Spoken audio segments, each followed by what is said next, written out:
Ladies and gentlemen, the Night of Champions is here, and I don't mean the Champions League, I mean the champions of the world. As we start yet another day, we go to Inline Round 3, one of the most stressing and toughest disciplines of road. In Inline, every single point can and will make the difference. Joining me tonight will be Morty and also Francesco Grassi, that isn't here yet. Um, Hi, Morty. What do you think we should hope for in this evening of Inline? Hello, Big Dog. I just have to correct you right away as we are in round 2 and not round 3, as My there wasn't apologies. an Yes, round inline two. last week. Yes, indeed. Yeah, I am really excited for tonight. We had some late changes to the last stage as we are getting a really difficult mountain stage for stage 3 today instead of the more downhill centered Monaco stage that we had previously. So I'm really excited for that. We have a really fun group as well, Group B, where we have you, of course. Maybe not the best player, but the most interesting, probably. The most entertaining, for sure. But other really great players, as we have Dennis, Apias, Leo Falandri, of course, a lot of good players here. So I'm excited to get started. Well, it's gonna be one heck of a night, and let's look at the actual group composition because you already mentioned some names, but let's take an actual closer look. So, in Group B, it's most definitely the most stacked group of this evening. We have Leo Falandri, no introductions needed, one of the great players of the moment. We have Dennis, a veteran that has been in these fights for a long time now, also known as King of Rats. There's a reason for that. He knows what to do, when to do it. He won't waste more energy than what he needs to, and he will strike when the time is right. And obviously, then we have Solipe, also a very good player. These three are probably the most favorites to actually go through. Then there's yours truly, obviously, that has been doing surprisingly good World Championship. I mean, it's still my rookie year, I guess. Last year I was in the World Championships. I had no idea how to even play multi. This time I do have an idea, basic notions. I'm doing okay. I'm going to do my best to try and win this group. I didn't come here just for the fun. I really want to do the best result possible. Then we have Appius, keyboard smasher, singer of songs about Guy Fiti. A true PCM meme, that Appius, for sure. Yes. He will definitely be a wild card. I mean, he has good days, he has weird days. He can definitely be a deciding factor on who passes, even if it's not him. Then we have Frico and Ben Young. Ben Young being also known as the new Daniel Miko. Let's see if he has calmed down his tendency to chase breaks. So it's going to be a very stacked group. Everyone's going to try to fight for every single point. And at the end of the day, everyone knows that the wheel to follow in the final sprint is probably the one from Leo, one of the best sprinters right now. So I think these are going to be very hard sprints, very tense ones, and it's really hard to predict what can happen here. Yeah, and like always in inline, there's going to be a whole lot of action as every mountain point, every sprint matters in the end, and you're going to see a lot of interesting attacks, I feel like. And also in this first stage, even though it's flat 93-kilometer stage, there's still going to have a lot of action, I feel like, and we'll see if there's crosswinds like there has been sometimes in the World Cup, and if that has any say as well. I mean, they might be a deciding factor, especially in the last stage. I mean, when we enter a lobby as competitors, we do hope that the wind is always low or non-existent, preferably. But we also know that we have to deal with situations like windy races. So yeah, it will be one factor. But I think how the lobby itself will behave is always what makes this very interesting, because Inline has several strategies, all of them valid. Some of them are interesting, some of them more that look like more boring, but actually works sometimes. So I think we are in for quite the evening on this group. Definitely, and it's very open as well. I feel like there has been a lot of surprises thus far, especially in the classics as well as inline, as anything can happen here. You do really well on the last stage, the points escalate. You do really well on that last stage, and you might get through. So it's Yes, that is going to exactly. be open for a long time here. Indeed, and I think that is exactly what a lot of people have in mind. I remember that with this point scale, I remember winning a mountain stage at some point that made me pass. In the last round, I did a third place on that stage, beating Guilherme and José Pereira on that particular stage, and eliminating the 100 man, world's greatest player for sure, because that stage has a lot of points, and it will be important. However, as we also saw, sorry, on that round, Kingmaker was very offensive, fighting for every single point, doing 1-2s in every single stage. He did not care that much about the GC, and at the end of the day, it kind of worked for him. Today, though, with the third stage being more steep, harder, and with the main points concentrated on the two final climbs, which are the hardest ones, I think that a little bit of a more calm approach might benefit players.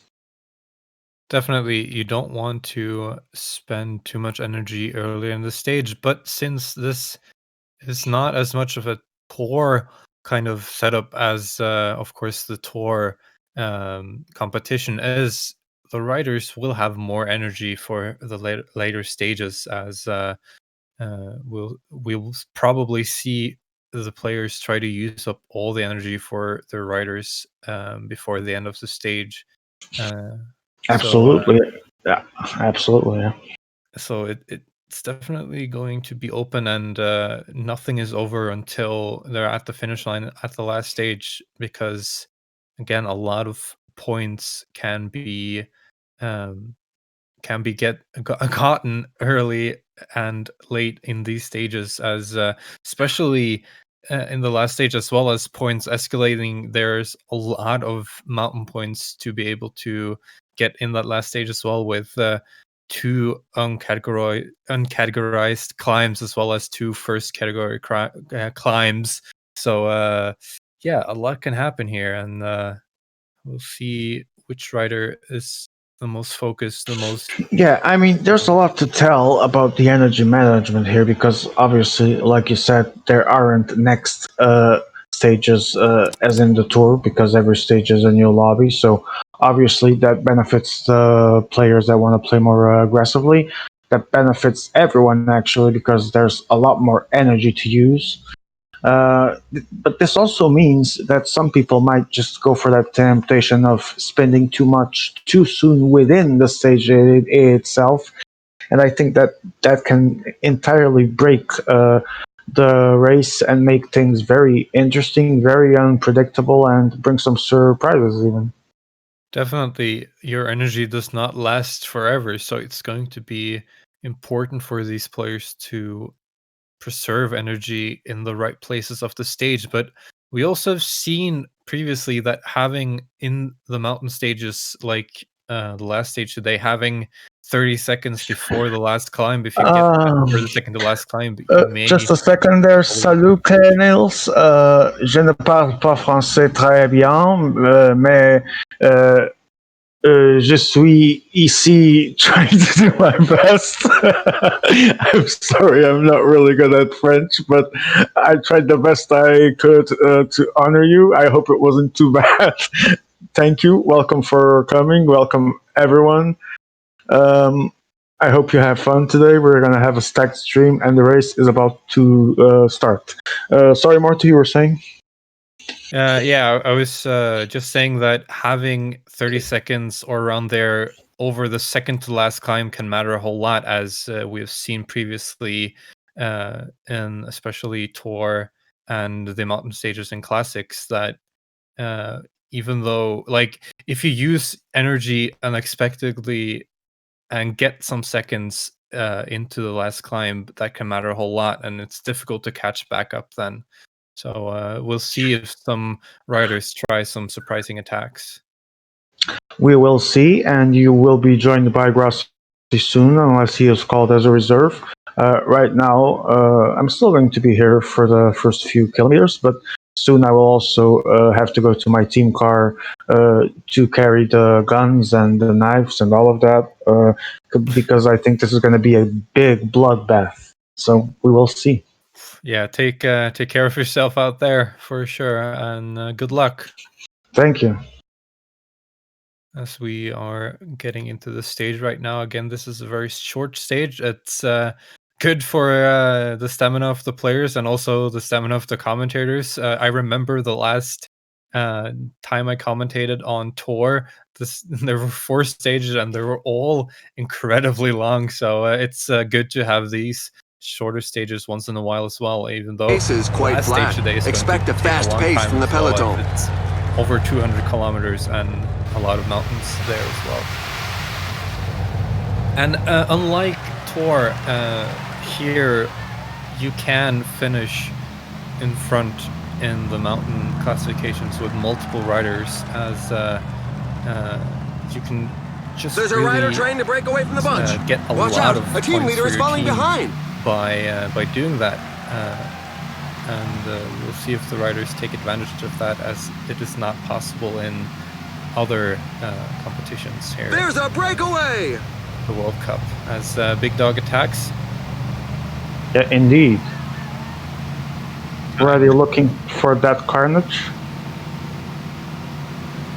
We get up to the first mountain classifications right away, as Leo Attacked by does what Godin. I suspected players would try, and gets over the line first with 2 of his riders. That's going to be huge. A courageous rider is looking to break away. Managed to do that a The lot, front as group we is have 11 riders disorganized, and caught some behind. riders are exploiting this opportunity to attack. Including some of mine, so I'll try to focus a little bit on this, and I'll join you soon for an update. That sounds good, as yeah, this stage is short, it's flat, but it can be explosive, and you don't pay attention for maybe 2 seconds and you already have riders caught behind, so it's important to be fully focused the whole way through. As we're back together now, and see Spain setting a hard pace at the front of Poland already. And are halfway through to the next mountain classification. This is a circuit, so the riders will go around the same circuit a lot of times. It seems like it is 8 times in total. So yeah, we're going to see a lot of the same buildings, a lot of the same roads, but I mean, this also means that the riders will get to know the stage by the end really well. So they will know when they can get an advantage and Look when out, they he's can't. breaking As away. Appius tries to attack here to get some mountain points with Uman as well, as Dennis Acceleration follows. by Uman. Leo tries to get it. Dennis gets first over, as maybe it looked like it was Big Dog there who got second place. I'm not sure. As yeah, there are going to be a lot of attacks on this stage, and I think in the end the Poland will stay together, as everyone tries to pace hard to keep up, as that is possible in this stage since it is so short. As there we see the points classification sprint that we will see later, and getting over the finish line, which is right here, so the riders will He's get off on a his feel own. of The team finish line, sponsor won't be as Big disappointed. Dog attacks with 3 riders. Attack by But Godin. again, I feel like everything will be back together a lot of times here, as riders can ride really hard for a long amount of time, as Spain especially is riding hard in particular with a lot of their riders.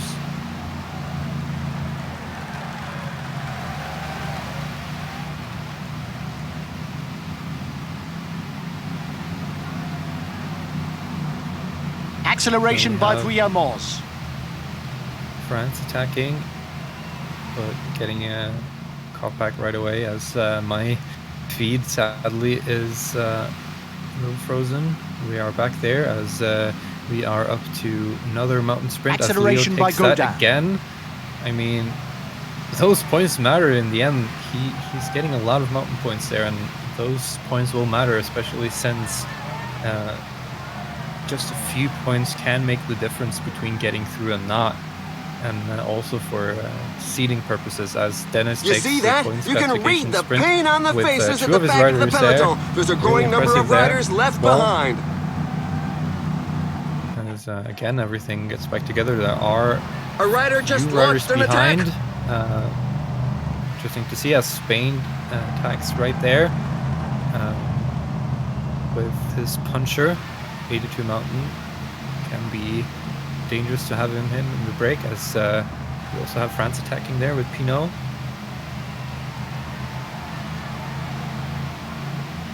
And Leo attacking. Rudy once again Mollard with goes his onto the attack. puncher as well. So seems like we will maybe get a breakaway here, but I think it will get all the way together again, as the players don't want riders to get too much of an advantage, as it will then be easier for them to get mountain points, as we see Spain at the front looking like they'll get the mountain points. No, Appius gets back. Oh, gets Attack caught from right the at the rider. line. Looked like it was the Netherlands, the Dutch team, getting that right at the end, but it was super close, so it's difficult to tell. As that is 4 rounds of the circuit, almost halfway now.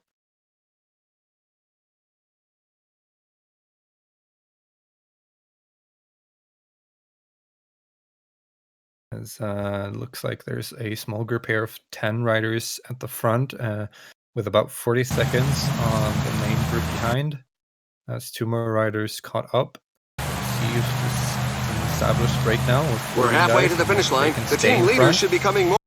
But it does look like some riders behind, some teams behind, want it to be back together, as the gap is getting shorter by the second, as France in the breakaway are going really hard, trying to keep this breakaway together and keep them in front, because that makes getting those mountain points just that bit easier.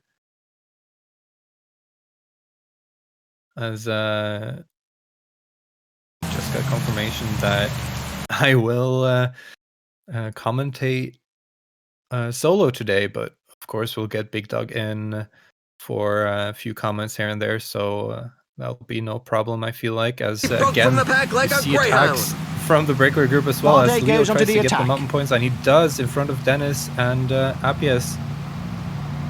And will be really interesting to see at the end of this stage which team has the most mountain points, because that will matter a lot here. So now the pace slowed down a little bit in the breakaway, but they still have around 40 seconds, and that's going to matter when there is around 20 kilometers left. But for right now, I feel like the peloton can ride them back no problem if they really want to, as we see Spain riding super hard, trying to get everyone back, as they don't feel like they have an advantage in the breakaway. And they're back together now, as we hear a rare EMEA sneeze as well. As we finish the 5th round of the circuit right there, 5 kilometers to the next mountain sprint. And right after that mountain sprint, we have the points classification sprint. So positioning here is everything, as we see Dennis moving to the front, Appius trying to move to the front. 3 We're into the kilometers last left third in of the mountain race. sprint. We'll soon know the Big final Dog as well at outcome. the front.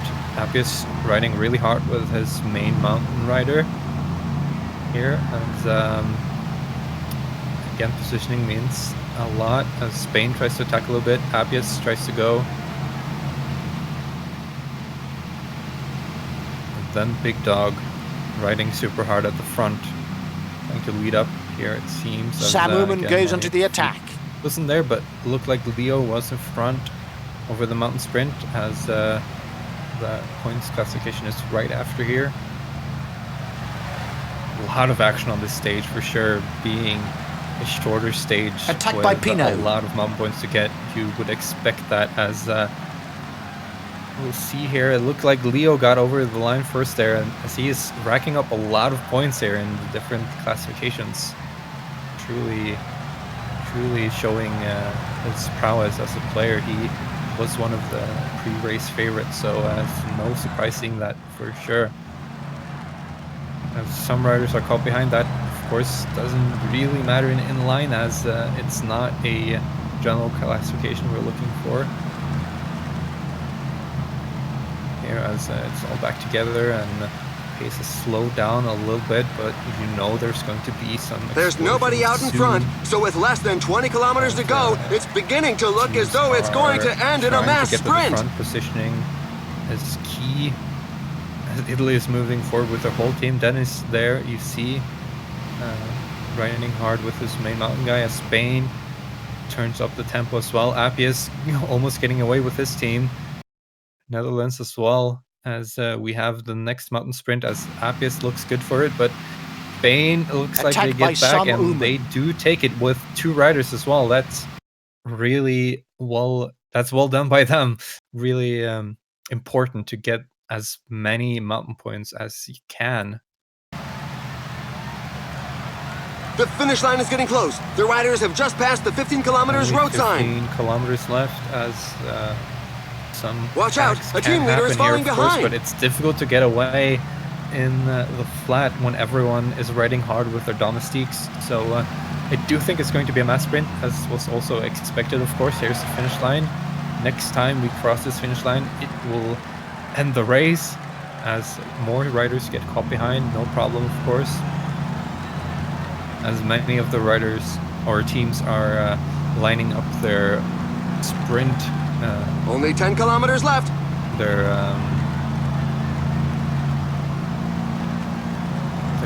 sprint trains, as we are. While the pack is getting close to the finish line, everybody seems to agree that the stage will be won.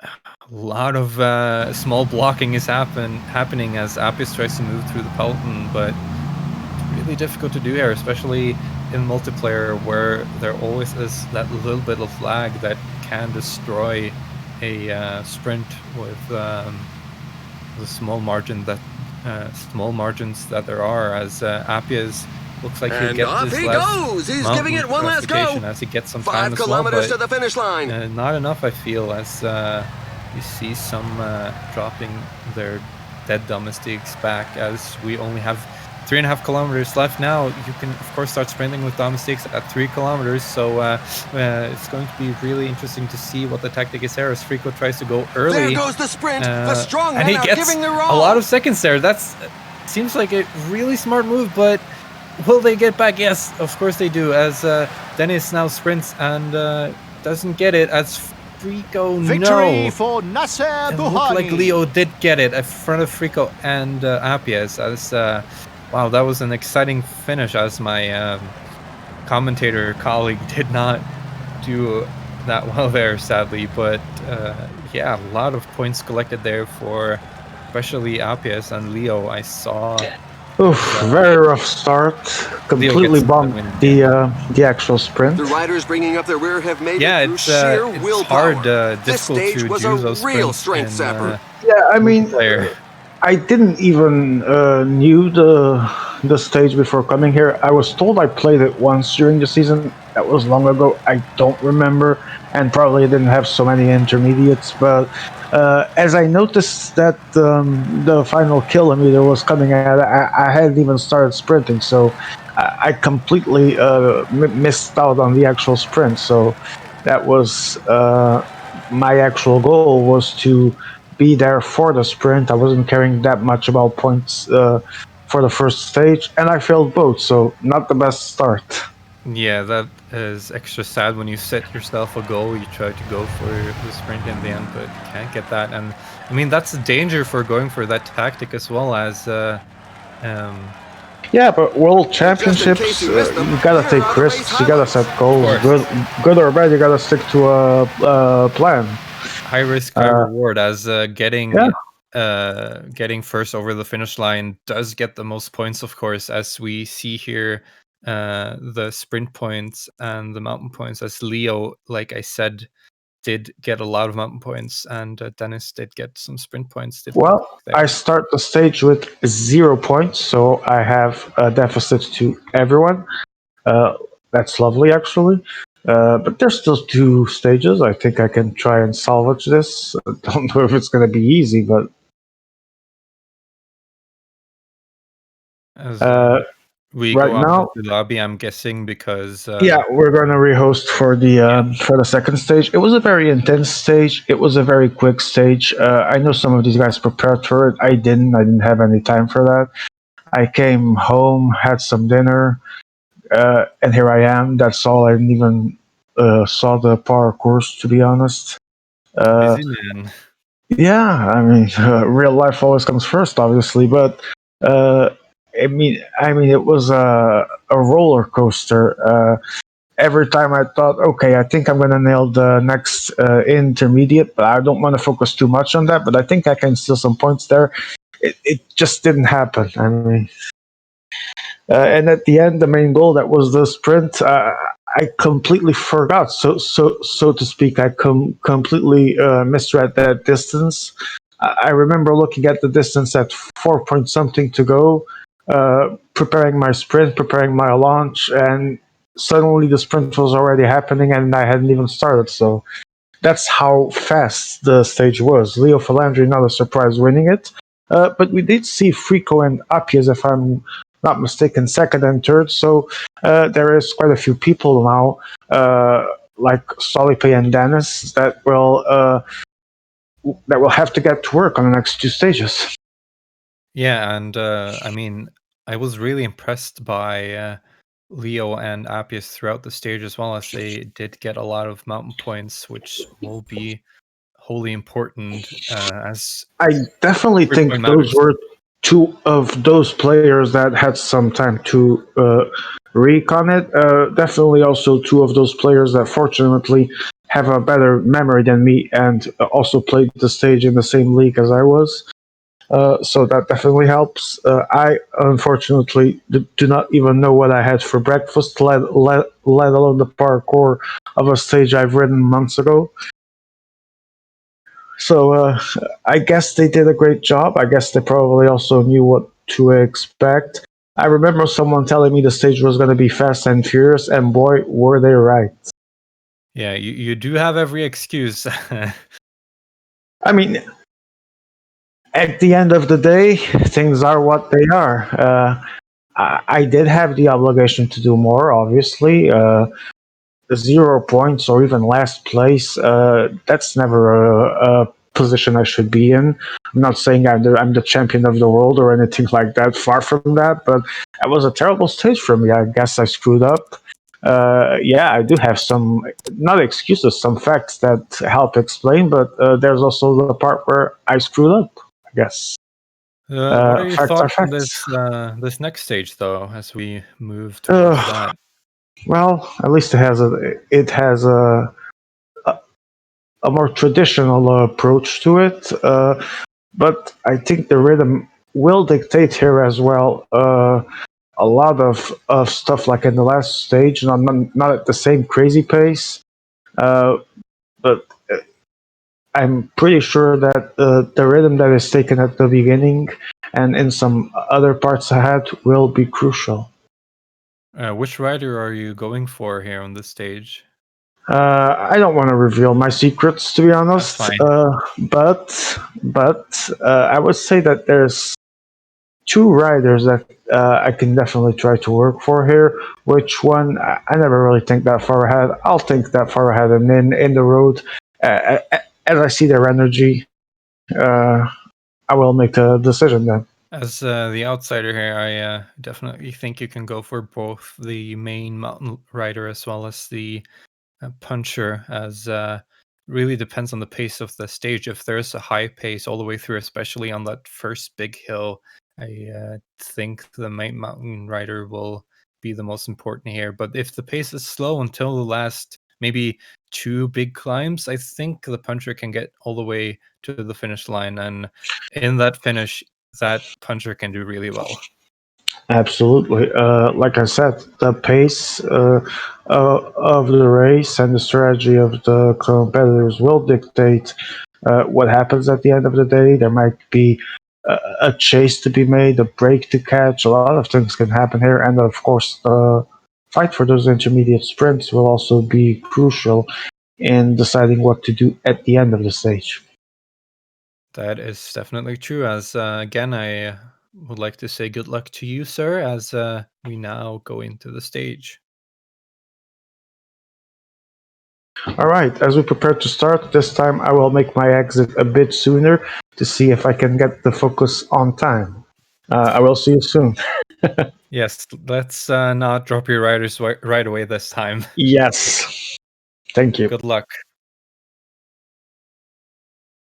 So yeah, this is a really beautiful hilly stage. I feel like really explosive race with a lot of possibilities and without a downhill finish. As earlier in the World Cup, there was a lot of controversy with some of the stages chosen, as a lot of them did have downhill finishes, to the dismay of some players. But I feel like the change for the last stage, and also, I mean, having some stages like this one, um, they're going to be really strong and really show who the best riders are. As I don't see much luck involved in this stage, to say the least, as well as the last one.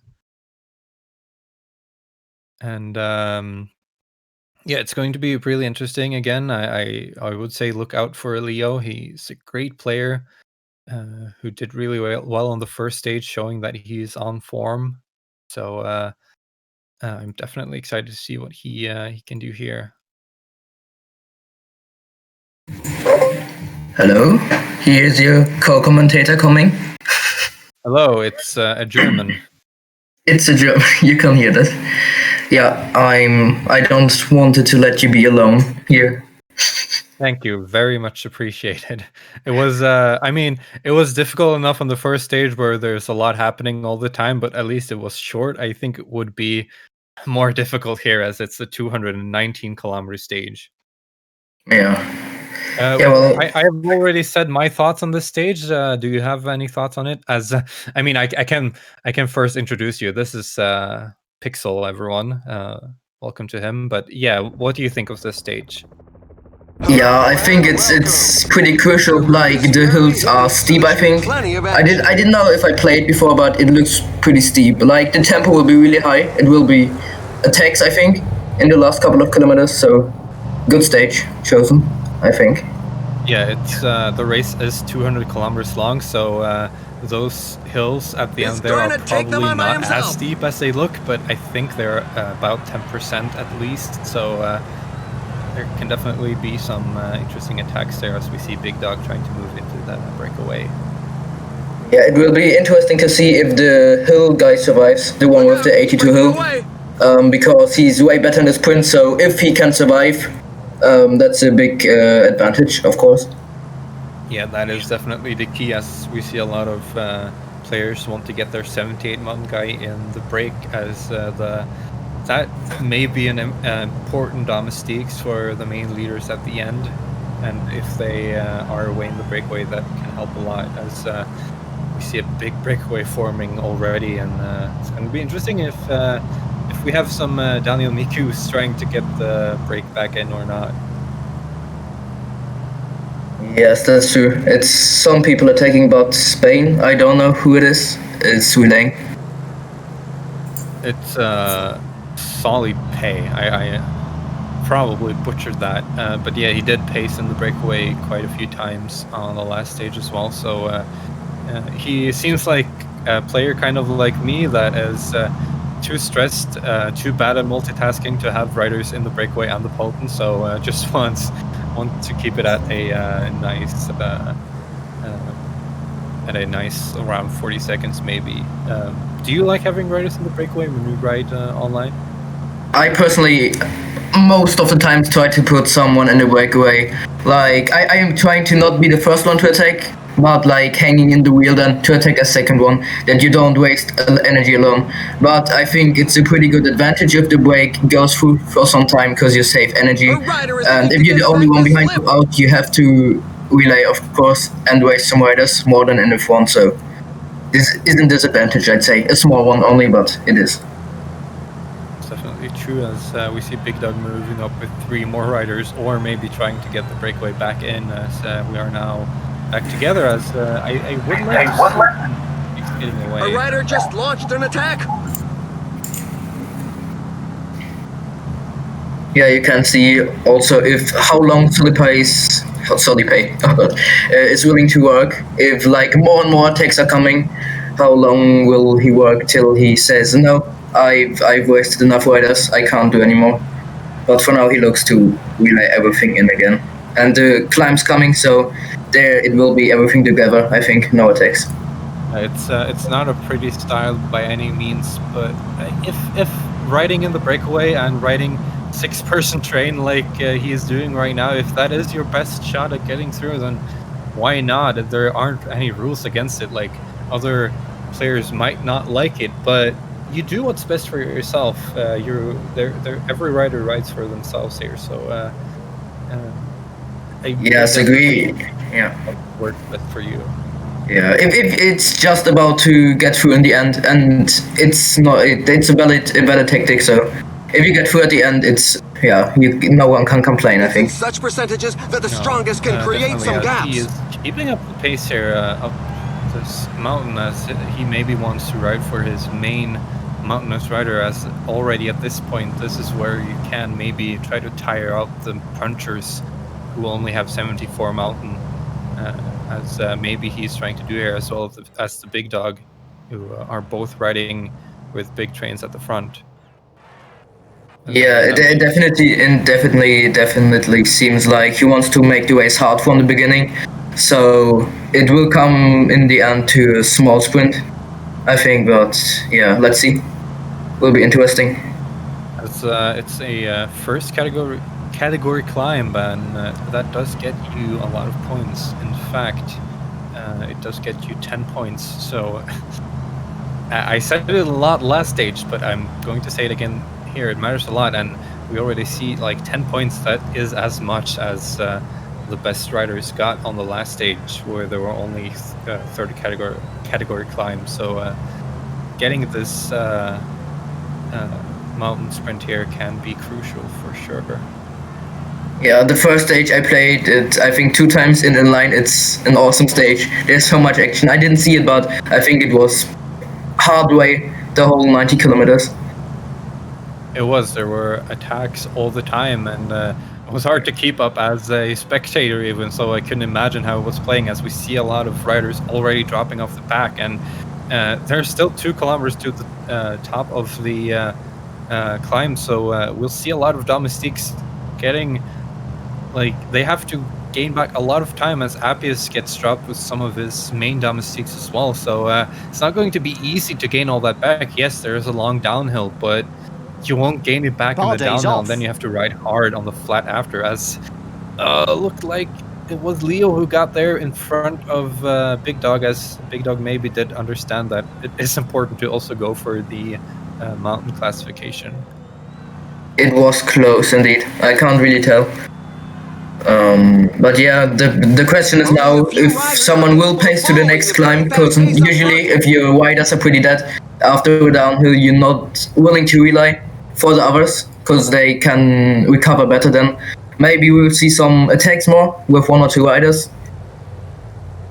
As we see a 10-person group at the front, Appius has 3 riders there, as well as does Leo, and there is a 14 rider group behind, which is, I mean, not even the Peloton, because oh yeah, it is the Peloton, as the main riders are there. We were focused on the wrong group, as we are now at the bottom of the descent. Yes, the 14 will come back, definitely. It's only 40 seconds. Yeah, but the interesting thing will be if the riders behind there can get back, and if they do, how much energy they've wasted. Yeah, they will waste energy and probably die on the climb afterwards, the second category climb, but maybe they will come back if the pace slows now, what it looks like. Yeah, definitely there it's slowed, and as we see no one trying to attack and going to break. Everyone wants their domestics back, and I definitely understand that. Yes, it's always better to have more riders. Oh, there's a dead attack. Obvious. Yes. A rider is taking Definitely his chance aggressive alone. as he does attack with 2 of his domestiques, but it gets back right away. Yeah, Banyan was relaying. I do like attacking when the pace is really slow, though, as you can get like 30 seconds right away. So as Leo tries to attack there with He's off on his own. Benjam The team sponsor won't be behind. disappointed. It seems like Banjon wants to get no break. He's relaying if someone attacks, so interesting tactic. Who do you think is the favorite for this stage out of the players? God, I think you always have to say Leo, because he's just a great player. He can play every sort of terrain, tour, inline, classics. I think he will have a shout, but the others, it's hard to say because they are all pretty much same level. I think Appius can do something. He's good in sprints, as far as I know. So it will be close, I think. Yeah, but I mean, if you bet on Leo, you're definitely not getting a whole lot back because he is one of the No, favorites. that's it. I'm gonna go with Appius. Appius will do it. Yeah, I mean, that's always fun when Appius wins. I mean, not for the others, but for him. Yeah, you can say that. He definitely likes to pull. He does well, so we'll see if he does that. Yeah, he played good in the first rounds. I think I'm not know all the results, of course, but I think he went to in some of the world disciplines, so he was in good shape. Yeah, he definitely was put in a good pot for this second round, and he has done well in other disciplines as well. So he's definitely a great player.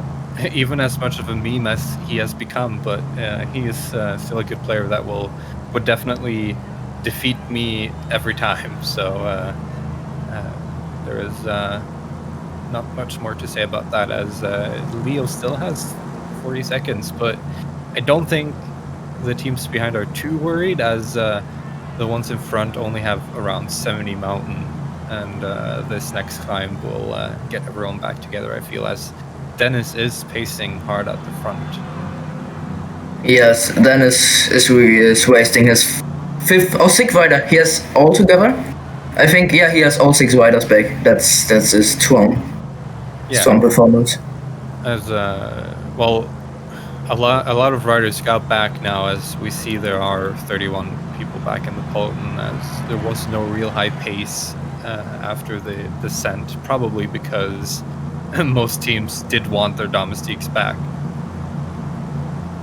Yeah, so some are behind, but not really much. Maybe some will go out the back again on this climb. I do think so, but again, there is a long flat afterwards, which will probably get everyone back together. It will get more interesting when we are on the last circuit with 3 rounds of heavy climbing, punchy climbing. This climb features some dreadful percentages. This climb is, I mean, it says 7.6% average, but that is because the end is so flat. So it's probably should be considered steeper than that, because the real climb is around 10%. Yeah, I think it's around 10, so a hard one. Seems like Leo could get through with his first rider. Maybe enough advantage.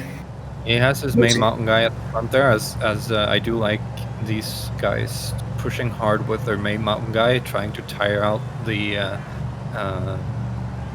punchers. Yeah, but seems like most of the people are looking out for the 82 for the sprint in the end. So if you want to go for the 82 mountain, you don't attack with him with 160 to go.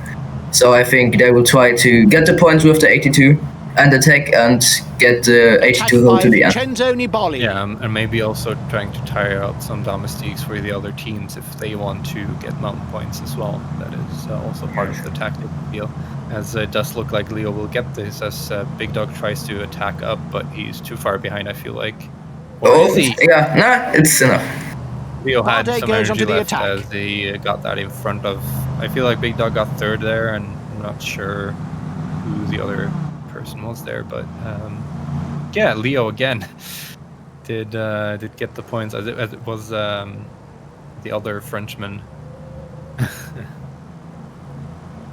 Who won the first stage in this group? Just asking. Leo, I mean. Oh yeah, okay. To be fair. Yeah, that's true. You could have. The pace is so high that a few riders are going to be very sore at the end of the day. As well as winning last stage, he got a lot of mountain points over the stage as a whole, so he is definitely well positioned. He is first here, but again, points do escalate for the finish in the end, so everything is still to play for. And the last stage, especially if you win that last stage, I do feel like you are kind of secured. But yeah, if you didn't do too bad before, then you're secured, I think. Yeah, if you didn't do a first stage like Big Dog where you got literally 0 points. Oh god. Oh god.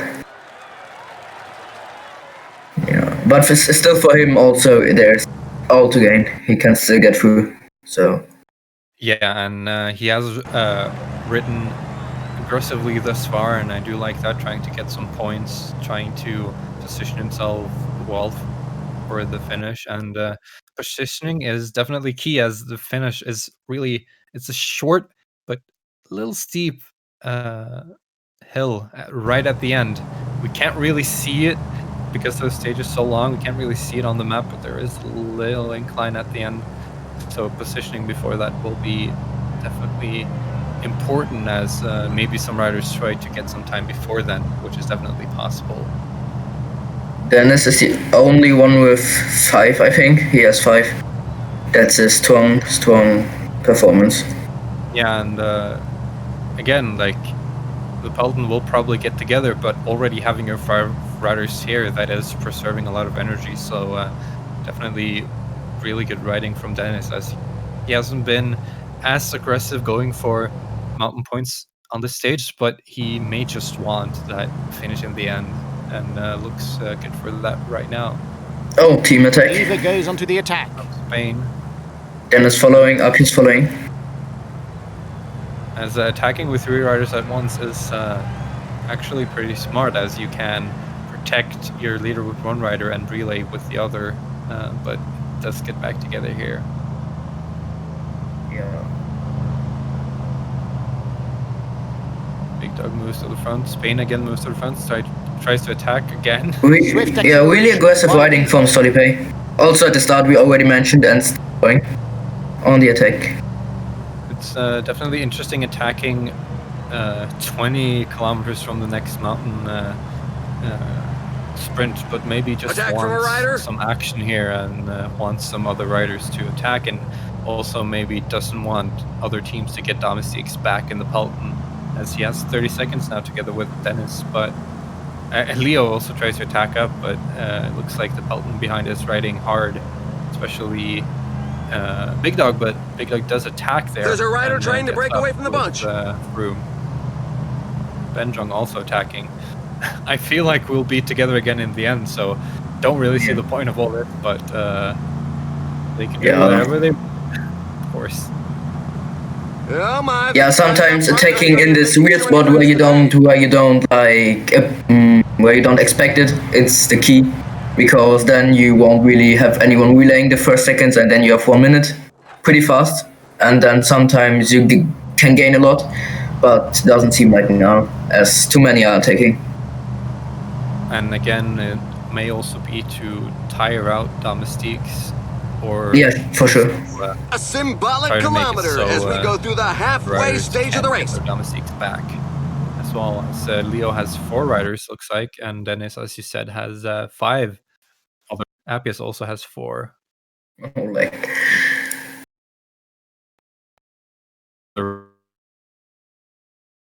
yeah, but it's 2 from Dennis.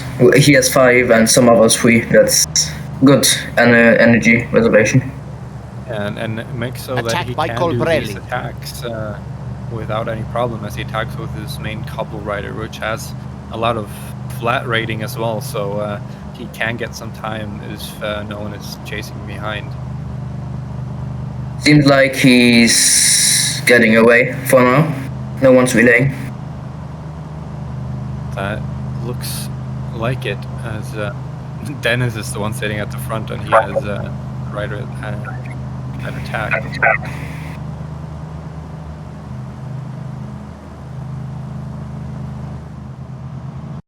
Yeah, everyone going effort curse, I think 60.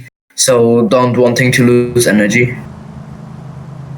Yes, as if some of our viewers aren't as used to online as our competitors here online, Itzagiri goes onto the attack. have to do relay the whole way, or not relay, but effort cursor the whole way through, as to not lose energy, as just maintaining position that makes the AI do some weird things. Like if someone relays really hard at the front, your rider just tries to follow for He no broke reason. from the pack like a And greyhound. a lot of stuff like that. So effort cursor is definitely the way to go.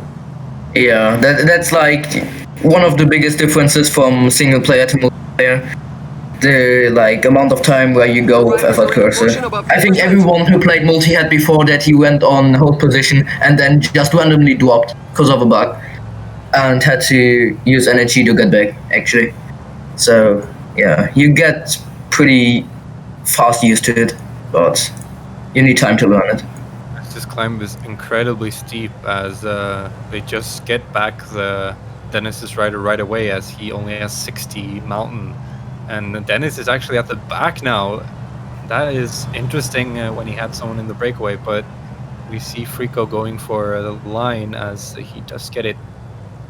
But Solipe looked like he was maybe 2 and 3. That's really which, a punchy again, here attack. in inline, it doesn't matter getting multiple riders some mountain points, which is not the case in other competitions. Yeah, Dennis is doing the tactic to bounce back at the mountain to the back, Swift where he acceleration by can David serve more energy than if you go at the front all the time. So he can keep his 5 riders, what he does. Yes, as at the bottom of this descent we're going into now, there is a sprint, as Appius attack trying to maybe A get courageous that rider is looking to break away. That was a smart move, because if he would have gotten a gap to everyone, like 20 seconds, he could have gotten that sprint, because it's not a long flat section. It's mostly downhill, but he doesn't get away.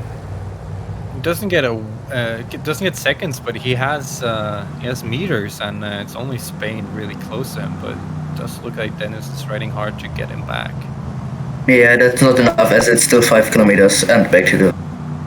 Yep, as we see some riders positioning now for the sprint. And I mean, there is definitely something to be said about not going for the sprint to try to preserve energy, but if you can get the sprint without using too much energy, then that is just like 3 points, so why not? Maybe we will see. Yeah. Yes. He's going for it. Oh, close. Yeah, enough.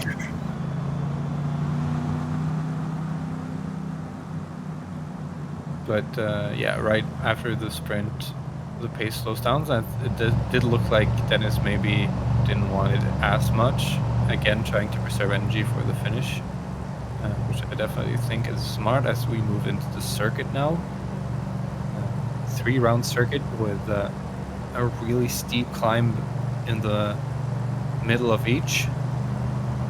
And here gaps can be created and domestiques can be dropped, and I do feel like we will have a really small group of favorites before the last big climb here, as lot of time can be both made up and also gained from riding well up these really steep climbs. We'll see in 12 kilometers how steep We're starting the last third of the race. I don't remember off the top of my head. Yeah, I think we will see some attacks in these last 70 kilometers. I'm really looking forward to it. It will be nice racing.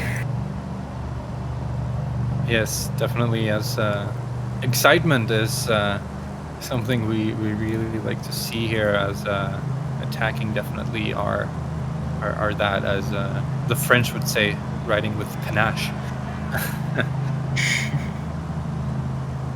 There it is. Dennis Acceleration by Colbrelli. Using his domestics to attack, that is interesting for sure. Yeah, using his numerical advantage. I don't know if anyone wants to relay behind it, because everyone else has only 3, while he has 5. That's strong. Insanely strong. And he's Mikel using that is advantage. Often what happens when you have that advantage is that you're not able to use it effectively, so he's really trying to do that as Leo moves to the front here. Dennis as well. We're only 4 kilometers away from the first time we're going over the Monte di Ragagna. Can't with Italian. Italian is difficult to pronounce. Yeah. I mean, Italy isn't that far from Germany, so. Yeah, well, Monte di Ragogna. I have no. Oh god, I murder. I sacrificed this. Oh my god, I have no clue how to pronounce it. Myself, so someone else had to as well. As it has an average of 10%, but the start of the climb is a lot over 10%, and the roads are really narrow. So positioning is going to be so important here, as Dennis is going really hard at the front. Now one of his riders died, but he seems like he's going for his main mountain rider for now, at least, as his puncher is at the back of the peloton. Yeah. Benjon going for that KOM. Yes, does look like it, as Appius is doing that as well, but the roads are narrow here, so it's difficult to get in front, as it looked like Leo got barely in front, I think, in front of Benyon. Attack by Bardet. That's already a group of 11 in front, but I do think these 9 riders behind will get back. So Dennis is definitely hoping for that. Yeah, probably. So riding really hard in the downhill, as of course you can do, because you don't really lose energy downhill. Yeah, barely, almost nothing. Especially if there are a lot of corners, you can just gain all your yellow back right away. Which definitely makes sense according to Cyanide. PCM, I like to call it. As yeah, the 20 riders in front are back now. We'll see if anyone behind will get back, as Dennis does have 4 riders, but if he continues to be badly positioned into big climbs, then it won't matter. Like I said earlier, like even if you have that advantage, if you can utilize it, it doesn't matter. Like what matters is who gets over the finish line the first in the end. All comes back to that, yeah. As here we see the finish line. Like I said, there is a incline of around 8% right before the finish line, and positioning is going to be super important before that, as well as having the 82 puncher there. If you have your 82 puncher and you are with some mountain riders with I think that they have 74 hill and like 78 acceleration, maybe you'll just win easily. So that will be a key to see if there are some punchers able to get through in the end. But the climbs are long, so it may not be possible. We'll see. It will be interesting to see if they're going to survive.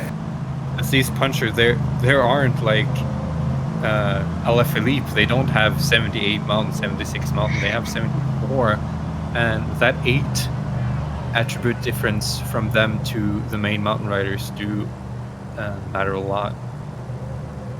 Yeah, but it seems like everyone in the group is thinking to go for the 82 hill as they are playing aggressively with the 82 mountain. I think some.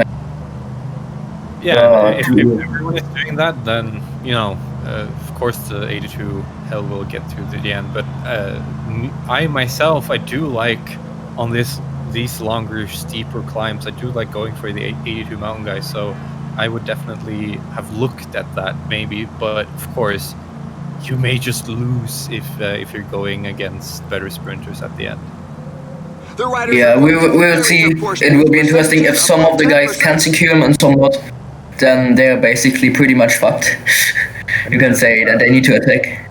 Yes, Dennis is much better positioned right here, as positioning is so important in these really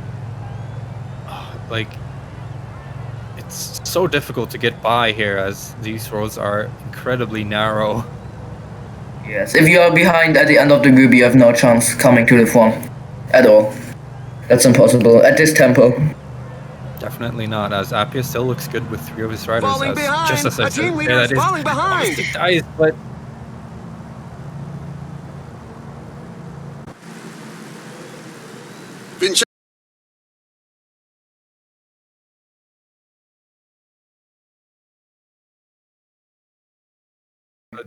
Appia's got 2nd and 3rd, and that matters as well. As again, I think we'll get back together, but it looks like we'll only be 15 riders now. Of course, we were 20 last time we were down this hill, so fewer and fewer riders. And over the last time we go over that climb, I do believe we will only have the leaders left, as pace slows down a little bit here, so maybe we'll get some more riders back. Yeah, maybe an attack will come. I don't know. Yeah, there is. Solly play again. Yeah, really interesting riding by him, as he did not want a breakaway earlier in the stage, but since we have gone halfway through, he has been really aggressive. So it was maybe a tactic that he thought of before the race started. But he doesn't really get away. Only 20 seconds, so someone is relaying behind. Yeah, 20 seconds, but 20 seconds is not nothing. But he is using a lot of energy with his hilly rider, as maybe that's the reason he's going so hard here, as he is at 30 seconds now, as they kind of stop behind her for a little bit, and that can be decisive, as his main mountain rider will not get tired of up that last hill if he still has 30 seconds there. Yeah, it's his only chance. They have to slow down behind now. That he gets at least 1 minute, because otherwise it's possible. Now Appius is joining. No, Benjong is, sorry. Yes, Benjong gets up there, as we'll see if they work together or not, as Dennis, again, he has the most riders, so he has to push that advantage, as Appius also has 3 riders. Fair. Got one back, I think.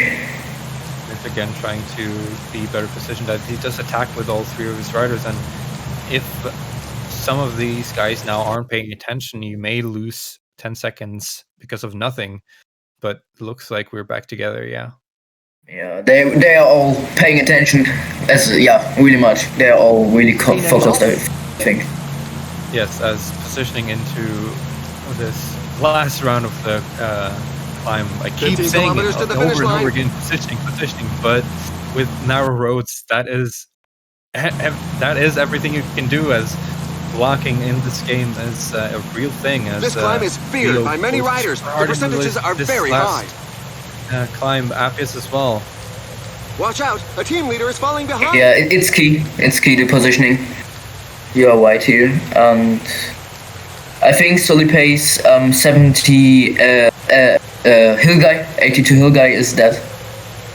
Some guys are isolated. Does look like it, as he maybe wanted to go for his 82 mountain guy, like I mentioned, but it looks like we have teams here getting through with their main puncher, so it's going to be difficult winning with the main mountain rider.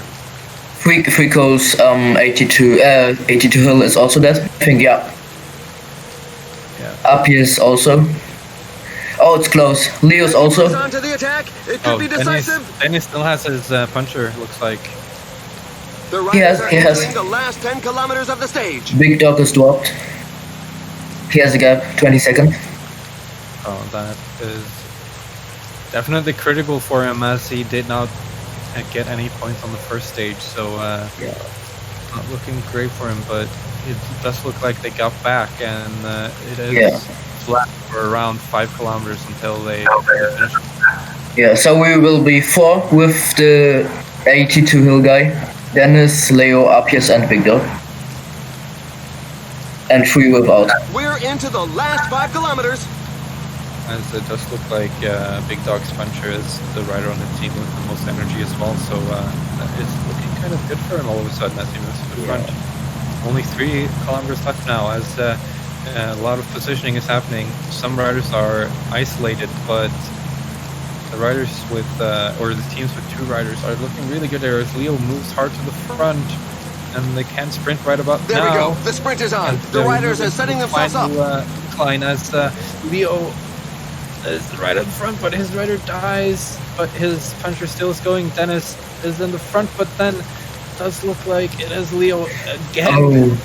Victory for Rudy Molar. Dennis and Appius. Dennis looked closer, Appius looked closer to the second, but Dennis does get it. As wow, that is another win for Leo, and he is looking really, really good here, and I don't think he'll be eliminated here as we move to the last stage. After, this climb features some dreadful percentages. After we were done with all the riders getting in. Yeah, Leo he's an insane. He can always do the same. He's such an high average level. Like he never really chokes. He always gets that first places all over the world. The most important thing a lot of the times is to keep your nerve down and stay calm, because a lot of these players are at similar skill level, but it is the one who is the most focused, who has the most energy left, and who keeps calm, who gets to the finish line the first. I remember I did Classics round 1. I went out, and the main reason was on we've selected the following highlights for you, where I just lost my cool and finished like 7th without any reason. Like, I was really well positioned, I had a lot of energy, but I just freaked out, and that is definitely a death nail to anyone trying to win this. Yeah, it's the experience on some point. Like, he has a couple of thousands multi-games. Appius does get the most sprint point, and Leo again gets the most mountain points, as he wins and gets the most mountain points. He is incredible. Wow, it's really fun to see. Yeah, it's insane. He plays so good. It's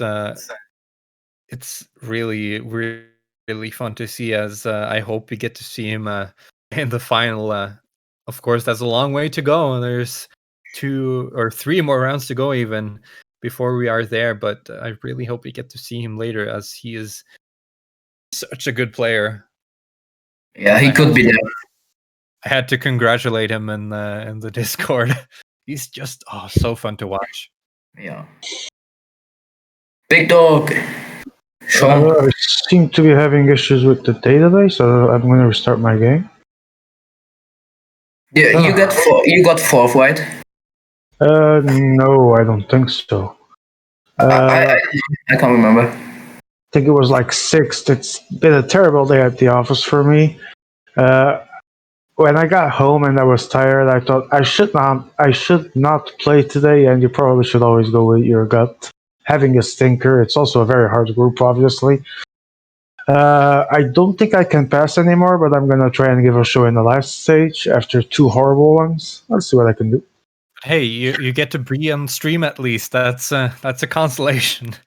I'm here for the fun, like everyone. Obviously, like I said in the beginning of the stream, I'm gonna try and make my best possible result, which I know this is not it, but everyone has bad days when racing and competing. So take the loss, move on, learn with it. But it's has been putting on quite the show as well. I hope that it's been fun. If obviously I don't win the last stage, but I want to. I hope he does because he clearly deserves it, and he's been the better man so far.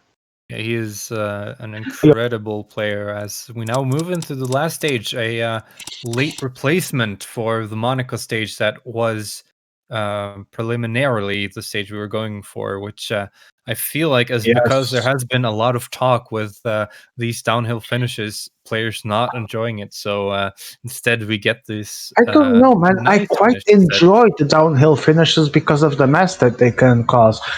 They're not going to always go our way, obviously, but the fun part is the unpredictability they bring, and obviously they remove the uh, a big part of the wheel sucking to get to the summit finish, and that makes it terribly fun by itself.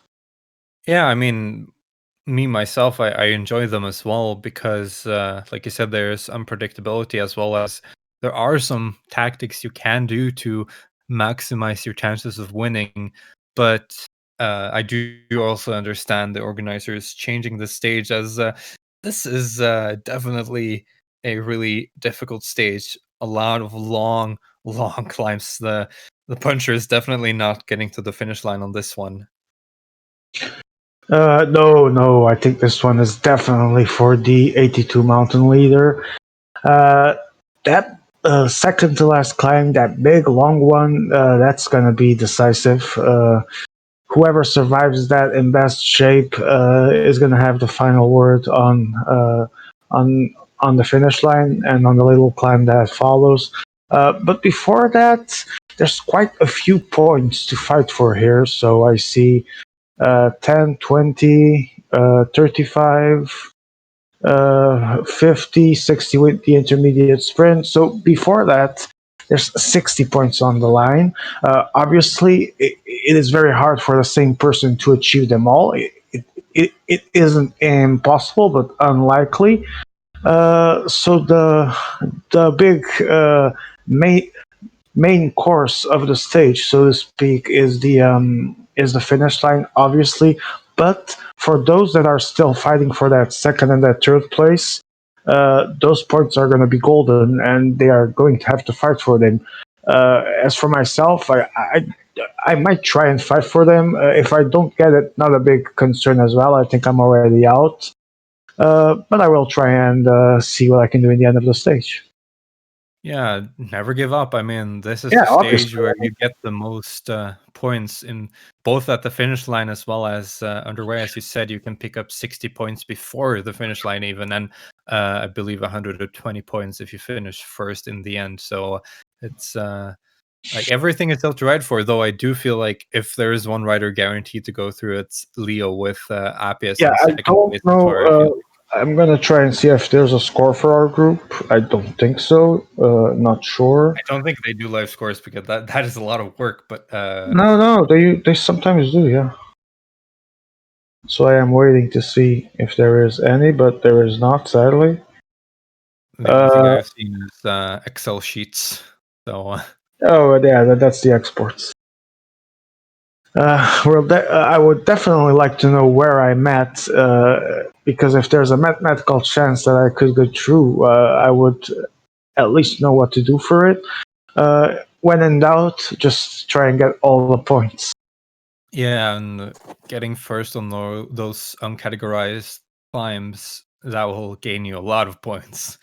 So definitely Well, go for it. I feel like, and good luck as we now move into the stage. yeah, and I'm gonna try and be the most aggressive I can. If it's gonna work or not, it's another story because there's a lobby with quite a few good players, great players, thinking the same as me. I guess we'll see, and I'll see you in a bit. We all and good luck. Thank you. Yeah, I'm wondering, is the sound better now, actually? I hope so. It is. Okay, perfect. Yeah. Found some old headphone. It's better than not, I feel like, as you do get a lot of sound feedback when you aren't using headphones. Yes, that's true. As we start climbs right away here, as it's only 10 kilometers until the first climb, so it's action from the very start as App is badly positioned right away as we see Big Dog attacking right away as he needs a lot of points here. Yeah, he said he will do some show on this. He will try everything. If he still has this opportunity, he will go for it. Yes, I do remember Ivar, the main World Cup organizer, doing the same thing when he was far behind before the last stage of his inline round 1. So that is definitely what you need to do if you're far behind. And in inline, everything is possible. You get so many points over the course of the stage. Yeah, it can work, of course. Like, you have to try something. I'm just looking. Yeah. I just got the live classification as Leo is on 230 points. We have Dennis on 144, Frico 121, Appius at 120, and then we have Soripe 66, Big Dog 59, and Benjong on 41. So it's definitely not over for Big Dog, but it is looking kind of difficult, as I believe the top 3 players go through, right? Yes, I think the best, the top 3, and then the best 4 of all groups. So only one. Yeah, and that is a precarious position to be in, as we saw Flynn go out 2 days ago. Acceleration 1 by point Lorraine. behind Yeah. the best. So you don't want to be 4th. No, that's a bad feeling. Yeah, but that's so interesting about inline. You have these 3 guys, Solipe, Benjong, and Big Dog, who have to attack and make this race hard to get some points, to get all the points basically. And this is what makes inline interesting in my point of view. Try to get some chaos, as I feel like every spot is still open behind Leo, as Leo looks really safe on 230 points. If not something catastrophe happens, he looks really safe to go through, as he won stage 1 and stage 2 and won the mountain classification on both stages as well. It's just so incredible to see someone being able to attack and win in the end as well. That is just something I cannot fathom for myself. Yeah, it's only a few players who can actually do that, I think. As we see a lot of performing now, as Benjong is riding really hard with his whole team getting in front of the peloton, as there also seems to be a team behind him as well, if we can see that. Yes, and they have a minute. That's Macho Mountains. Yeah, it looks like it's Dennis together with him behind there. This is interesting. If these 2 can get through with some of the help, this can be interesting already. Yeah, let's hope they can work together. Yeah, whilst that. Yeah, and Maya is putting the life classification in the chat as well. If you could also put the points of the riders below, that would be nice. Yeah, whilst that, I'm just looking at the other groups. After the second stage, there's, for example, Floxing in Group A with almost 200 in a comfortable lead. Then Swexen second, and Hillings and Pixar battling for third. Will be close. This is an interesting group. Yeah, it's definitely give us some live updates when you have them, as I'll try to keep following on with the stage, as it looks like Frico and Big Dog aren't really collaborating that well, as Big Dog gets some seconds all of a sudden. But they do have over 1.5 minutes in the group behind, and there's more down to the peloton as well. So a lot of action already. That is really fun to see, as Now Big Dog attacks with his 78 Mountain This Rider. climb features some dreadful percentages. Points, as looks like he'll take those pretty safely, I would say. Of course, it's possible for Freaker to get back. Yeah, it's interesting indeed. We're in Group C. Flynn is first after the first 2 stages. Good to see. Yeah, and then battling for second are Janu, Daniel Miko, and Matteo Alvisi, and some below. Like, these are the main 4 guys. Flynn is another rider like Leo that I just feel like does super well all the time, and it's really fun to follow along with him. He's also a really nice guy in general as well, so you like seeing him do well. Yeah, like, it's amazing. He was maybe one of the best guys, actually, like last year, and then for 4 months now he took a break off PCM, and now he's back. Like, he was never away, winning all over the world. Almost everything. I feel like everyone needs a PCM break sometimes. The game can definitely get frustrating once in a while, especially online, as it looks like, again, Big Dog takes those mountain points quite easily in front of Frico, maybe. Yes, and behind there, it looks like Dennis took that in front of Benjong with 2 riders. And so we move to the downhill, and Big Dog has 1 minute. We'll see if he tries to wait up here, as riding alone at the front doesn't seem like a smart tactic, but he is isolated with that rider, of course, as his puncher did lose energy and get caught behind. As some riders are dropped here, but again, they'll probably get back before the next climb. But this isn't a race for the 68 and 70 mountain riders, so it's no problem if they do get dropped. As Frico actually has his 82 mountain guy in the group behind. I didn't notice that until now. That is definitely interesting, as he's riding super aggressively with his main mountain rider. Just giving it all this last stage. That is definitely fun to see. Yes, we have one more result from Group I. It is Miwo's leading pretty comfortably with 204 points. Gabi in second, insanely great player as well, and Alder in third, close to Pierre. So these 2 will be there for third, I think. Yeah, Davey is definitely a great player. You do expect him to go through, and Yes. it is. I feel like there is less randomness on Inline than it is on Classics, because Definitely. you have to ride all throughout the whole stage. You can't just luck a sprint at the end. Yeah, and in Classics there's often sprints of the leaders or of more guys, and it is somewhat luck based. Not really, but it's not so hard to master this sprints from small groups. There are some people that like can continuously do like top 2s or top 3s, but that's only a few. Basically, anything can happen in these small sprints. I was in the same Classic group as Davey T, another really good player, and he won every stage, even though there were sprints in every stage. So you do see players like that, but there were also a lot of great players going out in the first round of Classic, so that is definitely possible. As Ivar went out, for example, Tim Soski went out. Some Joe, Davi, Tim Soski, Ivar, as you said. Many good players. You don't really see that in Inline and Tour as much. No, that's the classic discipline, but that's also why it is so great, because like some of the smaller people actually have pretty good chances to do something even. More fun. Benjong is really well positioned there with 7-8 mountain guy and his puncher, and like 3 guys in the breakaway, and the breakaway has 2.5 minutes. That is looking really good for him. Yeah, it will be also a factor how good the group behind will relay the peloton in the next couple of kilometers. At a nice pace. Yeah, I think he has no one in front, so. But it will be interesting later if they're like less helpers, domestics. If they will no really good. And as well as that, he isn't secured a place through yet. As Benjong gets some seconds right at the front, look like.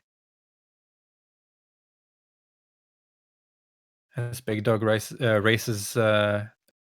aggressively with his Peloton riders as well, as now it's 3 minutes, so it's looking decent. Yeah, it's a good move for Benjong, I think. Even if it doesn't get through, he and Rico can save some domestics, like to drop them back later. Yeah, they have Ian Frico has 3 riders in the breakaway, and the breakaway has 3 minutes. And for really good players, that is possible to hold for a long time, and then those riders can help the main mountain riders in the end. As Frico even did have his main mountain rider here already, so that Pino, I believe, is the main mountain rider for him, can have a lot of.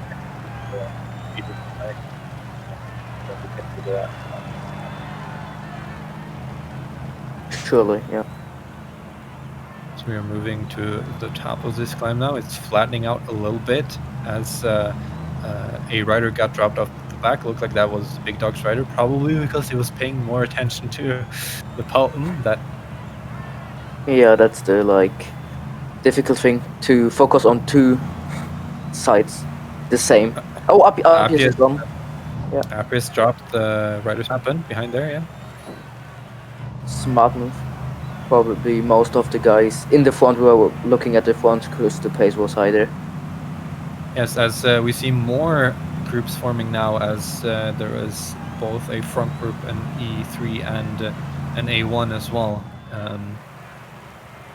But it looked like it got back together. But that's what you have to do when you're the only one with no riders in the breakaway. You have to do surprising moves like that. So I think Big Dog again got dropped at the front. Yeah, it's an incredibly high tempo, all over the place. It's really interesting. Frico gets the point goes into the attack.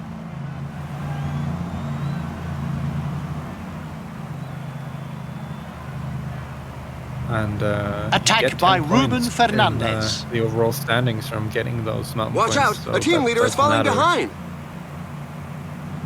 So now we see some attacks from the Pelton as well, and it's like if you don't pay attention for 2 seconds, your riders are literally 25 seconds behind, and that can be really costly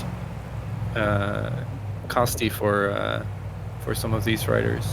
Yeah, there is a gap in the downhill. There is one. Seems like Frico will close it. I don't get why he's pacing with a 70 mountain. It's the only one for him in the peloton, as all his leaders are in the break. So it's just work for the others. I think he doesn't pay attention to him, because that doesn't seem logical at all. Or he just wants the other guys from the peloton to get back to the main peloton, as well as he doesn't want the other leaders to get too much of an advantage of his other riders. But yeah, I mean, he can just let the leaders behind ride as hard as they want, as he'll save energy with Pino anyways. Yes, that's the main point. As we move into the first uncategorized They're heading downhill, climb, so they've got to make sure to keep warm and make no mistakes on their trajectory. And remember, again, you can get multiple points with multiple guys. So if you are in front with 2 of your riders, you suddenly get 27 points, I believe. So a lot of these riders in the breakaway can just get a lot of points for the overall, as looks like the Pelton is back together, and Big Dog's still behind, as maybe he mainly wanted to go for the first 2 mountain classifications. Yeah, maybe he lost contact before the top, and then you can't ride with 1 rider against 3, and that's why he dropped back. Oh, attack by Ruben Fernandez.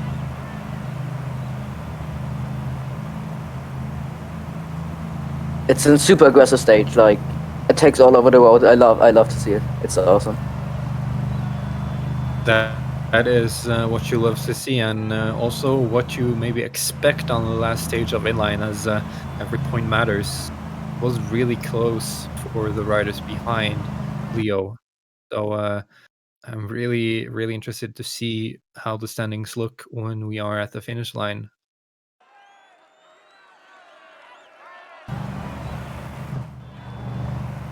Yeah, he got a gap of about 30 seconds. So yeah, as again we see some gaps forming everywhere. Yeah, I really wonder, like, what is the right way here? How to save more energy, like stay behind and save some energy, or be in the front and get the advantage by having the gaps and having other teams to close it. It's pretty interesting, the different tactics between Dennis and Solipe, for example.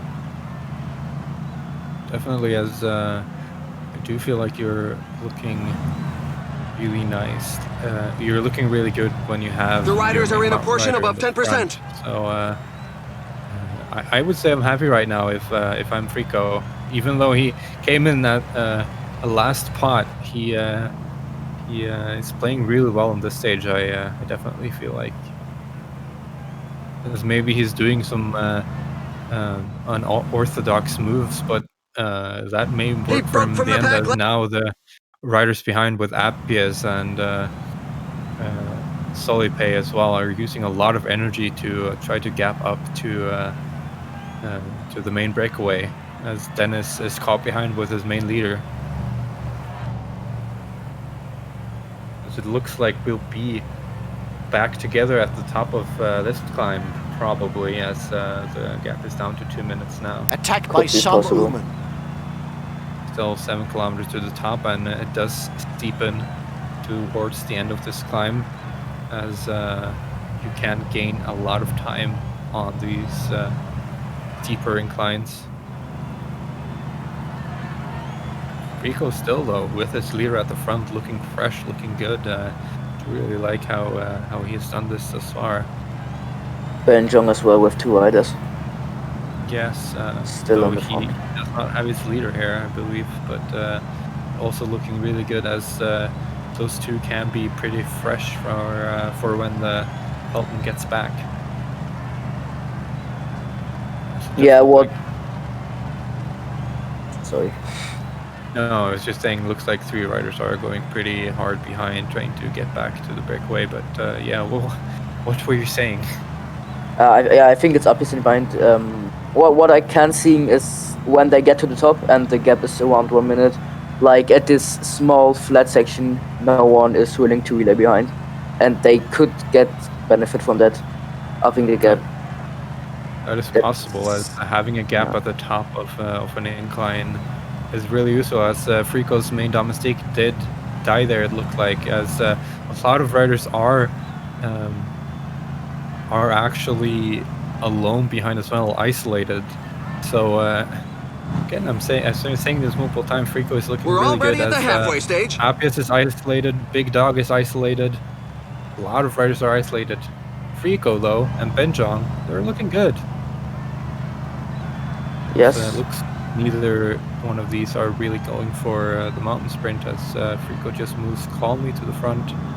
But loses it as he dies right at the top, as Dennis now has moved up to this group with his main domestique, trying to get some mountain points, as Benjong gets more mountain points, which is really important for him, as he was last place before this stage. Yes, this looks good for the 2 in front, I think, because behind It only is the main Leo rider for and Benjong, actually. yeah, I didn't see that as well, but I think it looks good for these 2 in front, because behind only Leo and Dennis have their second domestique, and I can see it happening that in the flat no one's willing to relay or cooperate. Yes, and they're almost back up to 3 minutes, and if they collaborate here, it's going to look really good, as you can basically gain all your energy back in this long downhill, which is pretty steep at some points with corners, and again, corners, you gain a lot of energy back. Yes, Leo is relaying a bit right now, and Dennis. These 2 will have to relay. They are the only one with 2 left in the main group. Definitely, but they're not relaying super hard right now, as leaders in front are getting or keeping their distance for around 3 minutes, as well as looks like they'll quite easily at least get points sprint in 25 kilometers. As now Benjong Benjong's main domestique gets back to the peloton, which is quite good for that rider as well. Doesn't need to work at all, can cooperate a lot, and maybe help his main leader if he can stay with his peloton.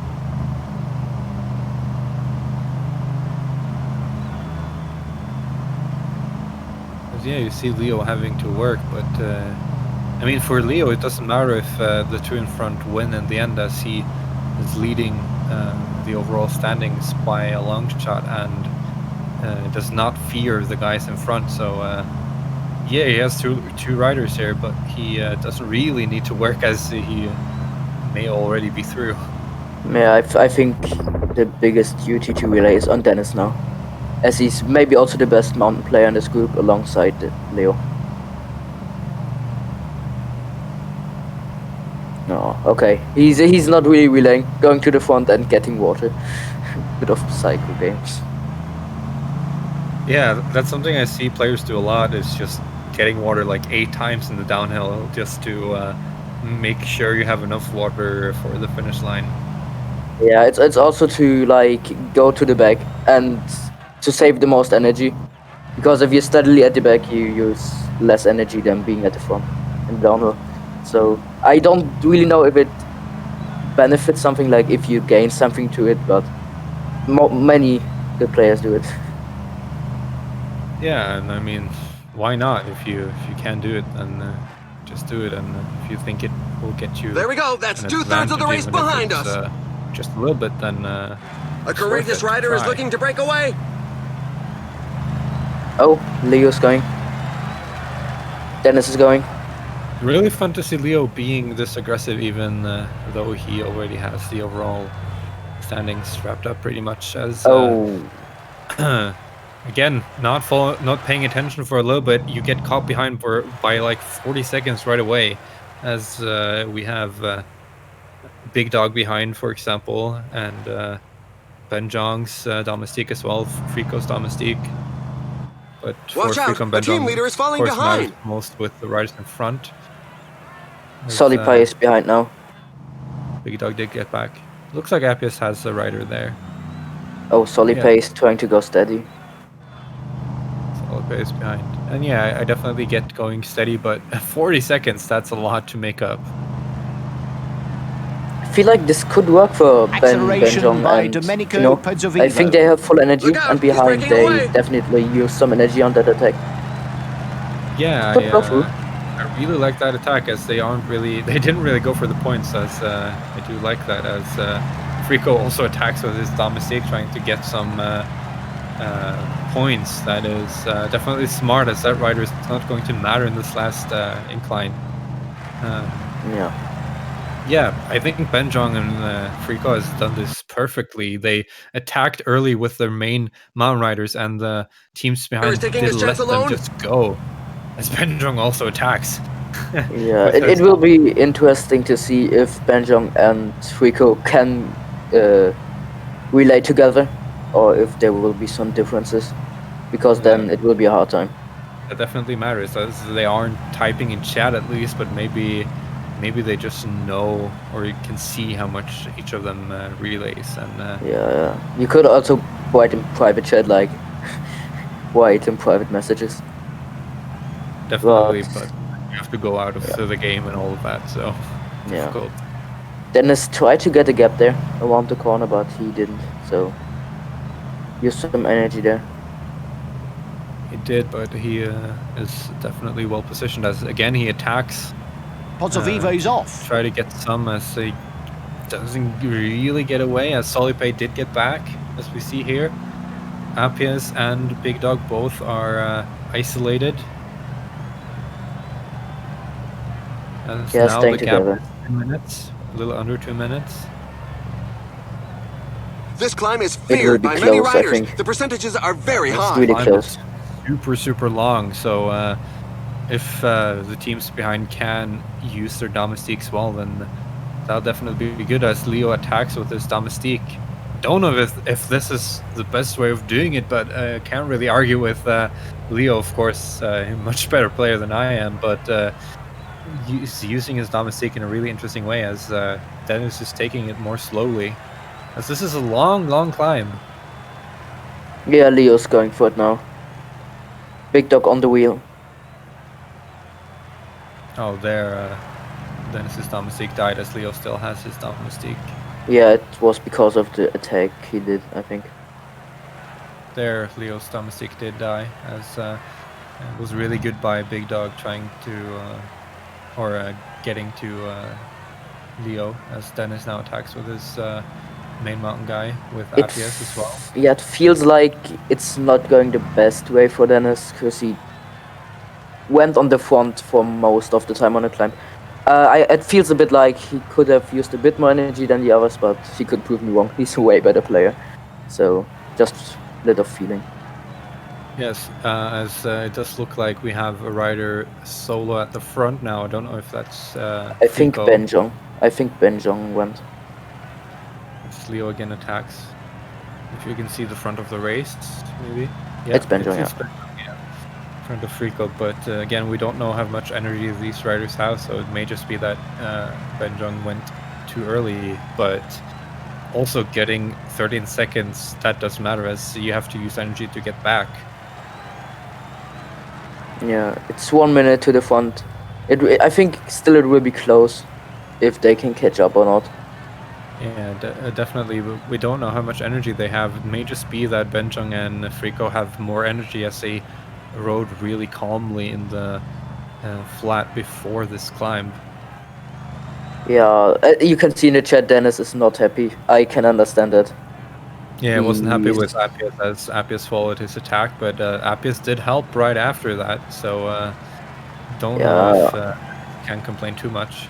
It feels like he's losing the race right now, but the others as well, because Leo has a decent gap now. So they have to go together now. That's like the only opportunity for them. Yes, and if Leo is in front of them, then they can't take as many points as Benjong and Frico both are gaining a lot of points. It's definitely going to be close in the overall standings if this is how it finishes, as Benjong was last before this stage, but Frico looks really good as he was already third. Yeah, I have the feeling it's through for those. It's done for those four. They have 1.5 minutes to Leo now, and even more to the front. So I don't think they can make 2 minutes up anymore on this last 7 kilometers. They're just not working together. That's the main reason. Looks unlikely, as looks like Dennis maybe got a little frustrated, and as I said on the last stage, just right away when you get a little frustrated when it's in such percentages that the strongest can create some gaps. Play worse. Easy as that, as it looks like Leo maybe can get back up, as that would be super impressive, as he was 2 minutes behind at the bottom of this climb. Yeah, I can kind of understand Dennis here, because Solipai and Big Dog are not doing any work basically. Mainly Solipai, and he has to do, but he doesn't.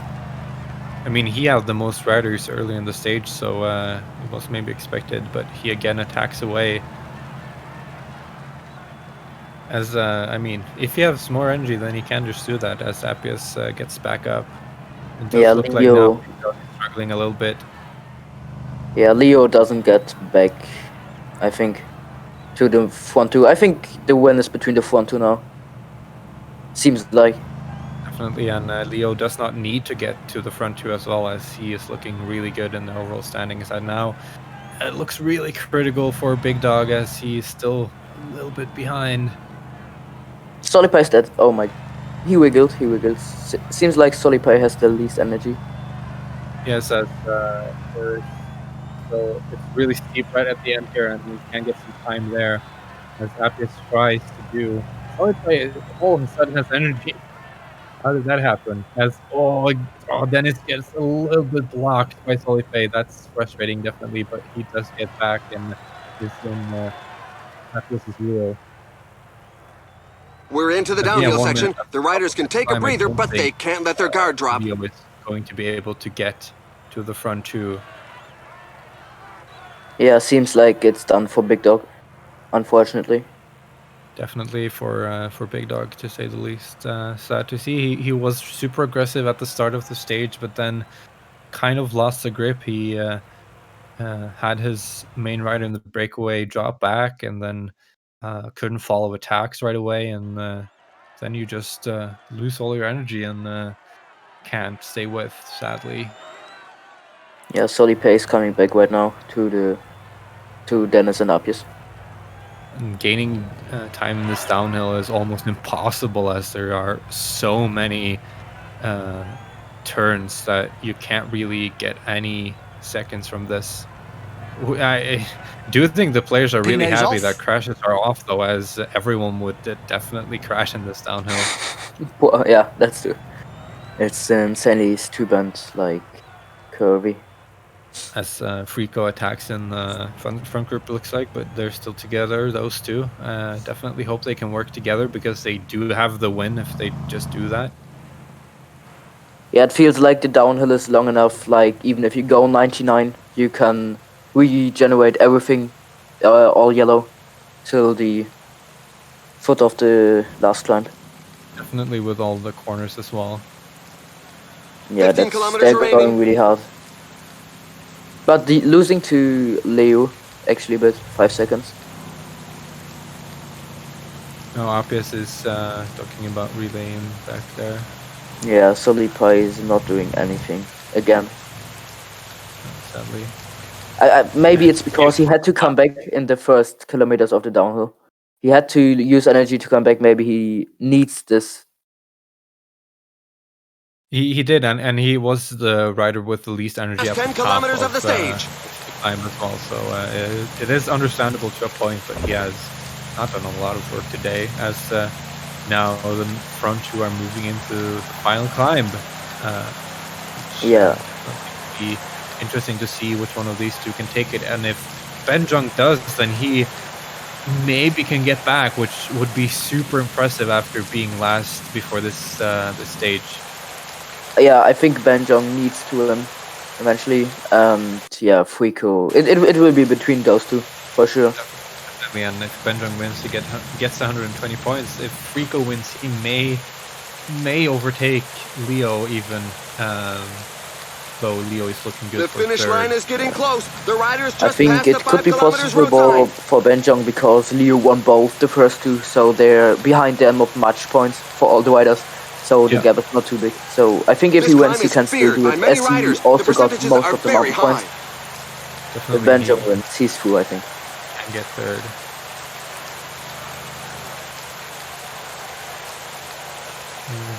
These riders behind have to try their best to make sure that doesn't happen. As Dennis is riding the hardest at the front. Yeah, he's doing everything. He will be mad after the stage, understandable. But I mean, it's of course it sucks when other wheel suck you, but it's not like it's not allowed. Yeah, of course it's not allowed. Of course it's allowed. That's not. Yeah, but it's always a bit sad. Like if you're doing more for the others. For sure, like it's not fair play, and it does look like now And they're Benjong is off. trying It's to going get to be the. very fast. as, Oh, he does- looks like yeah. Benjong. Yeah, he was in Benjong the wins. wheel with Rico and attacked when Victory he had for enough Stephen energy left. Krizvik. As looks like Leo does get third, and yeah, of course we have a fourth finish for Solipe, who did not do a lot of work there in the last two climbs. But hey, again, it's maybe not good sportsmanship, but it's not disallowed by any means. As Appius finishes sixth and Big Dog seventh. As yeah, let me take another look at the overall standings before that last stage. As Yeah, I definitely think. do think that Benjong did get third there, as Dennis and Appius, who he fought with in terms of points, did not get a lot of points there. Yeah, I agree. I think it's Leo two as first, then who was it? Frico as second, and Benjong as third. I think. That looks likely, as we'll of course wait for the final standings when we have everyone to the finish line. As we see in Group I, Gabi is through with winning the last one. Me was second and Alda third, so I think Gabi, Mio, and Alda are through, as they were the first three as well on the last stage. Yeah, as definitely do think Big Dog finishes in last place in the end, sadly, but that just happens sometimes if you don't have it. I definitely do not think Big Dog. By the way, Emiya. Yeah, I think in Group F, Timber Middle or Finn went through, as he got 2 first places and 1 fourth, and Joe as he won the Queen stage. I'm not sure, but seems like just looking. Joe is a great player, so would definitely love to see him going through.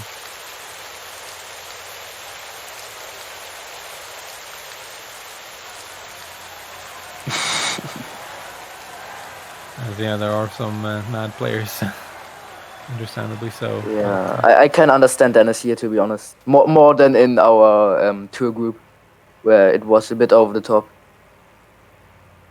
Yeah, and I mean, he did let it kind of get to the better of him, because I do think he attacked too much there, trying to get away from that group and stress too much. There you have to stay calm, and then, yeah, you don't want to ride. Of course, you don't want to ride Solipay to the finish, but I mean, what else can you do? If you just attack all the time, you lose all the energy yourself as well. Hey, Big Dog. Hello. You finished last overall. Yeah, terrible stages. Sorry. For me today, I had a stinker. I should have followed my original thought of not even playing. I was tired. I wasn't playing well. It was not a fun day at the office, but I mean, despite playing bad, there was still some fun to it. Some stages, a couple of stages here that I don't remember ever playing, especially this last one. Obviously, the competition was extremely high, and when you're on a bad day against, on the other hand, there was also some people not willing to work, which facilitated those that pass. What? Sorry. Hint, hint. Yes. I wonder who you're referring to. No, I have no idea. It's cycling and it's Pro Cycling Manager. To me, it was a lot of fun to be here tonight. I didn't expect much.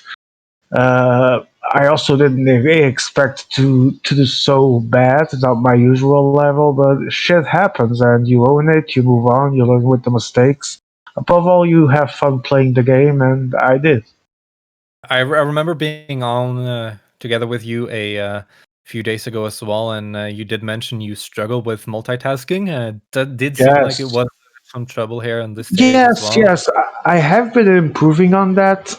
But when I'm as tired as I was today, I can't stress this out enough because I really had a long day at work.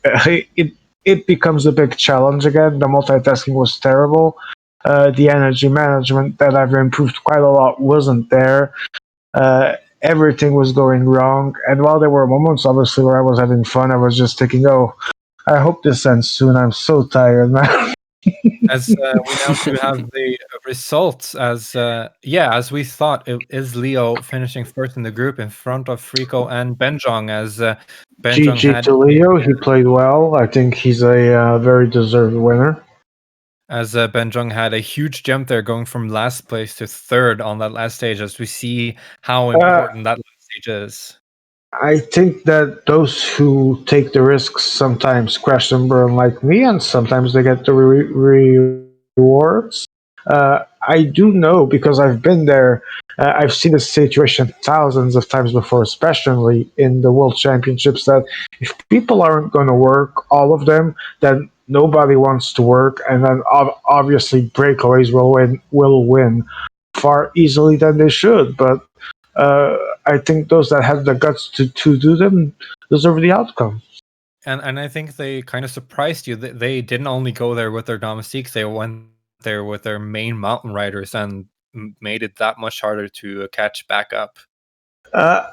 I think a big problem. I don't know if this was a problem for others or not. Was that my reaction times today, which aren't already famous, let's admit it, were terribly slow. And when I noticed that there were 82 mountains on the actual break, it was already too late, and I was like, fuck it. Sorry for my pardon my French, but. This is a PG stream, no. I have no idea, but if it is, it stops being for a few seconds because the big dog is known for his bombs. But seriously, I think there was parts of the race that I wasn't paying as much attention as the commentators, obviously, because I was focusing on my riders. But even after I was dropped, I think the struggle for King of Rats continued, and that definitely had a big impact on how the group finished. And if it is confirmed that Dennis is out, I have no idea if we have the results. Let me go check. We do. Dennis is out, I think. We do. Dennis I mean, he is can out. still finish as the best fourth, but I don't think he got enough points for I that. don't think he would deserve, and I like Dennis. This isn't anything personal against him. He's a good guy, actually, very good guy. But when you play like that, when you try to be the king of rats, more than often you're gonna get punished by it nowadays, because there's a lot of offensive players. Ben Young and I think it was Frico that was on the break. Yeah. Notice how I am so fresh that I don't even remember. I think it was Frico. Ben Young and Frico went for it. They had nothing to lose. They had something to gain, and they did. Uh, and if there's just one or two people trying to coordinate that work, and meanwhile Dennis, that was obviously being hurt by this situation, obviously would miss out if he didn't control that break or even catch that. When he decides not to do anything, when others also followed like solid pay and decided not to do anything, I was pretty much dead. And I remember at some point I relayed with the little energy that I had.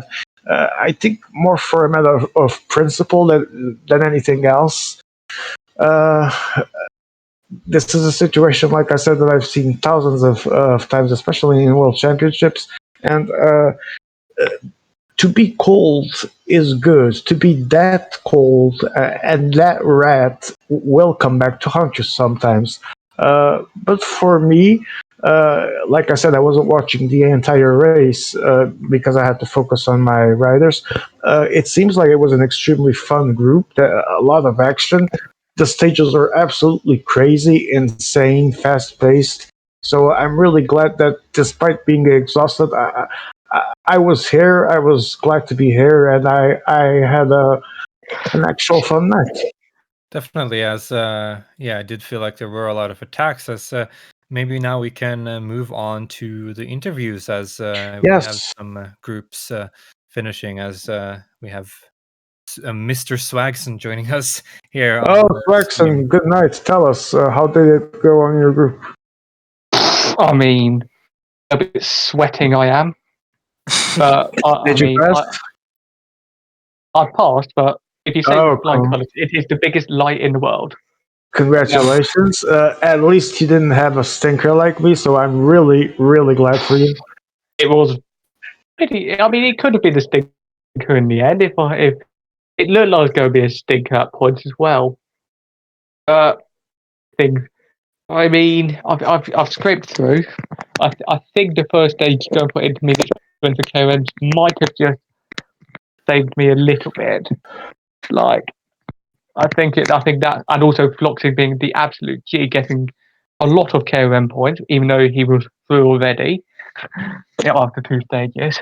So again, big shout out to him.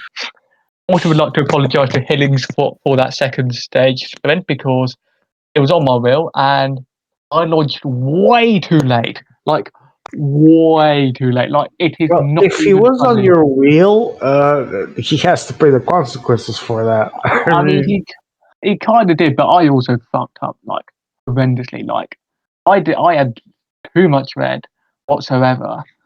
But no, apart from that, it was just wasn't great. Like it wasn't. Yeah, but to me, I didn't see the situation for obvious reasons. But to me, if you're in someone's wheel, you're taking a risk, and if that people does a mistake or decides not to sprint, then it's your fault. It's part of the risk Yeah, of choosing a You wheel. chose the wrong wheel. Yeah, yeah. exactly. I mean, I tried to find a wheel and couldn't even find it, and basically couldn't find one. So Yeah. I mean, Never choose the wheel of Spaxon. Basically, it's Saxon, Yeah. would you say that today's stages not only were they insane in a good way, obviously, would you say that they made the races more unpredictable as the organization expected? I mean, the last stage we pretty much had about 4 riders get over, and then it went back to 6 because someone didn't want to relay in the group, and he's through. So Yes, good. there's actually a big case of uh, rat coronation to see who was the biggest one in our group as well. So I get what you're talking about. Nice. I mean, that's what I like to hear. But no, it was after 2 stages. Only Floxing had a good lead, and he was playing well. I was second by some strange miracle. I don't know how I was after 2 stages, and they was like really tight, apart from one guy. But and just the first, like he made an attack on the descent, which could have worked. I thought I could go 85 up, tried to attack up to him. Neither did work. I've somehow claimed second on that stage, which was good enough. Like I felt like I needed to win, but I got second, and it was good enough. Was not too bad. Was not too bad in the end. But no, overall, I think I've got to up my game for like round 3 because it wasn't good. It really like Tell me, apart. Swex, I think Mort has a question, but we'll go there. But first, tell me, coming from a iffy night, let's call it like that, and knowing that the competition only gets harder in the next round, does that shake up your confidence in some way? No, I think what it more does, it just makes you realise you really just got to be concentrating 100% of the time. Indeed. Morty, you were going to ask something? Yes, my only thought was, how did you think the competition was in the round 2? Um, How good did you feel like the players were compared to yourself? I think some of them were like, I think some of them knew what they were doing on some of those climbs. Like, I think especially like Tutor, Floxy, Hims, and Pixar, they knew what, like coming in on, especially in that second stage, they knew what they were going into. Yeah, I mean, definitely Tutor and Guillermo played. Tutor are Guillermo, really good players. So they were always coming into the climbs first, and which on those narrow roads, which gave them a good opportunity for KOM. So yeah, TetrixNet. I mean, he did rat a bit, which caused the group to swell from 4 to 6 on the descent into the final climb on the last stage. Yeah, there was that. And then Guy, he just had a bad night. Like he's trying to say like I played bad. I know I played bad, but you didn't cover yourself in glory. Right? You were hot. He didn't go for KOM since stage 1 or 2 or intermediate. He got like 2 points. And in the end, all he was doing like trying to drop me in the end, which I was always alert to. Like I knew what he was trying to do, and yeah, tried a downhill attack. It looked like it was going to work, but hell no. And that's the thing. Like I didn't have to go through tonight. It was not great. Yeah. Congratulations, Rexon, of course. And we have more people here. We have Finn. I think you finished second in your group. You got through. I Yes. think. Yeah, Awesome, I finished second in the end because I only got fourth in the last stage and Joe won, but I'm through. Awesome, Well, second. That's great. I think you won both the first 2 stages. That's yes, a nice job. exactly. How did it went with Joe in the group and some other really good players like Jose Pereira? Yeah, in the first stage, I timed my sprint pretty perfectly. My rider was dead at like 200 meters to go completely, but I had like 100 meter of advantage. I sprinted really early. I don't know, and still won. Joe come with speed, but perfectly. He didn't won it then, and in the second stage, I played for another rider than all others. I played for my climber while all tried to save their puncher. So I had enough energy to attack over the last top and had like 20 seconds gap and finished it with this. Oh, so better tactics on the second stage. Probably, I don't know. Feels right. In last stage, I not played my best. Then I could have done better. I chased Jose, for example, once when he attacked. It cost me a lot of energy and doesn't help me. But yeah. Yeah, you were through before, so it didn't really matter. Exactly. Yeah, but Who that's was just... your most difficult competitor? Did you feel like there? Definitely Joe and Jose. They played a great last stage. Almost attacked over the last top, but thanks to Alvaro, he relayed with me the whole downhill, so we catched them. And in the end, it was still a sprint of all leaders, because all was coming together. Because when me and Alvaro catched Joe, then we catched Jose, and then we stopped pacing in general, and all of us catched up again. Interesting. See, you had a different group as to ours, as we had 2 riders at the front before the second to last climb even, and they were all the way to the finish line. So I feel like that maybe is a little more exciting, but of course, I mean, sprints can be exciting as well. How did you find that first stage? So really chaotic. I definitely found it. Yeah, it was definitely chaotic. I barely saved my sprinter, as I said. The high pace damaged him a lot, but he died in the end perfectly on the line, and I still won. Yeah, I like the stage. Some guys don't like it, I know this, but I like it with the characters. It's the perfect, like, first inline stage, especially with this point system. It didn't count that much, but it's a good start stage for inline, I think. Yeah, definitely. I do like having these shorter stages as well as the longer ones to help move things along even faster, and they can be really exciting as well.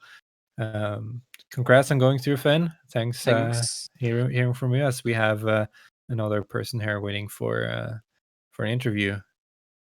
Yeah, Hosted, I think. Hosted, hello, I are you don't- there? I He's wasn't muted. I don't think he wants to speak. I was in voice chat with him before and said I come here, and he said he will just listen. All right, That's fine. I'll just do a quick recap of the results that we already have, and we will go over them. I don't know if you guys already did, but we will do again to remind our viewers. Floxing wins Group A with 248 points. TetrixNet, kind of a shock, the second 205. Swaxon third 208. Earlings fourth 176. Tutur is fifth 164. Pixar sixth 153. And Guilherme apparently 130. Much as me, not on a good day, closes last with 135. At least he did a few more points than me. Best of luck for him for the next disciplines he still has. And Swaxon, you really suffered a bit there, as I can see, but you still made it. As we go to Group B, let me see if we already have a classification for. Group B was ours, but I think we haven't said the actual points yet. Leo Falandri 205 points. Frico 264, Ben Young 214, Dennis Ford 199. Right now, I think he's, if not the best, fourth one of them. Then Apia's 145, Solipay 114, and the biggest of all dogs, 81. Awesome. I think you may finish last of all players. Yeah, I mean, that's what a stinker is. You really do bad. Never mind. I saw the next group. Yeah, you should go to the results of Group D. It's 1 point. I can spoiler between. It will make me feel better. So let me see. Tuanu 238 wins. Then second, Ray PCM, also known as Prism Wave, 205. Yubi, awesome result, 196 points, third place. Aquarius, one of the best fourths, but not the best. And that's a shame because I think a good player like him should be up there. But I'm really glad for my good friend Yubi. Aquarius fourth, 195. Tuan fifth. Also, I'm a bit disappointed because I think Tuan also has a level to be up there. Tuan 187. Grassi, another one that I think that also could have done better. But there we go. That's the problem with these rounds, very stacked groups. Rossi 163 and last Mendes 130. And we move to Group E to see if we already have results. We also skipped over Group C. I can do that quickly. Please. As Flynn won with 331 points. That's a lot. That's Jano amazing. 239. Daniel Cheers, Flynn. 213. I bet he didn't want any breaks. Don't know how they roll, well, but truth is, he had a great result. I don't know what happened. I'm sure we'll find out. But I hope Daniel played well, and I'm happy he actually passed. Kutlak with 178. We have Sergio SF with 149. Matteo Alvasi at 125. And Alvisi, actually, but NVDB on 69, which someone that worse than me. No, I think that at the end of the day, when you have a bad day, it doesn't really matter if you lost by 20 points or by 50 points. You have a bad day. You know it's going to be shit. I don't think a few more points will satisfy you. And NVDB is not a guy that we will usually do only 69 points, even on the road. So this just proves that stuff like this, bad days, race circumstances can get to any player, good, bad, mediocre, medium. I know that NVDB can do much better than that, and I really hope to see him bounce back. I also hope to see the biggest of all dogs bounce back once again, as he has done a few times in these World Championships. To me, it was a great learning experience. I liked the fast pace. It just wasn't my day for it. Let me check if we already have results for Group E. We are still waiting on them. We have for Evan at least. Okay, please go. As we have Joe Whiteley finishing first with 274, and Finn and second, as we heard from him earlier, on 242. Jose in third at 198. Then we have Cobra at 185. One of the best fours again, but not quite as good as Dennis had 199. Soar with 177, Alvaro 127, and Mulda at 90. Probably did like 1 point or 4 more points than me, so I can add there the counts aren't official yet. Joe's counts for himself while playing. Yes. And added some results, Also, non-official results in Group G say that Ghosty might have won 251 points. I'm glad that the Ghost Man is back to that good level, and I hope he does well in the next round. Shadow second, 235. King, I assume it's Kingmaker, 215. This is a replay I'll try and watch if I can. I really like the super attacking style of Kingmaker in the last race I did with him, round 1. And I want to see if he did that again. He passes as third place if this is correct. And Hush misses out. He makes 203 points and stays 12 points below those that he needed to pass. This is not official yet. But if it is, what, sorry? I think he passes because for now he's the best fourth. Yeah, but the results are not official yet. I was going to say, if they are, this means we have our best 4, at least until we have all the results confirmed. I'm looking for H. H does not have results out yet. We have an I. We have a Group I. Please, go ahead. Yeah, there Miwo wins actually with 303, so a really good performance. Miro, thank you so much. I actually betted on you. Good guy. Carry on. Yeah, he won the first and got second on the other 2. When Gabi got second with 291, so dominant of these two. I see that Ale Pere appears to make third place with his alt account 218 points. Carry on. Ale Pere's second account is 218. Then Pierre is close to best fourth if it's not the right result in the others. He actually ties with Dennis. Yeah, he's tied, so will be interesting to see what the tiebreaker is in this group. We have Blackmon fifth with 124, Raj Sport Fan, Noob Sport Fan, of course, with 119. Also known as Cancer Sport Fan. Cancer Sport Fan. Indeed. And Junik, see another one with lower points than you at 50 points. Yeah, but like I said, to me, it's not a victory if I got more or less points than the other guys. To me, the defeat is that I lost. But at the end of the day, we win some, we lose some. I'm definitely not going to lose sleep over it. These are still world championships where not just me. This goes to many players that are doing either their first or second participation. We are still getting used to that high level that some players already have longer than us. I think in 1 or 2 more years we can see some of these guys that we're today making jokes about, even me. I think we can see some of those guys doing some good stuff.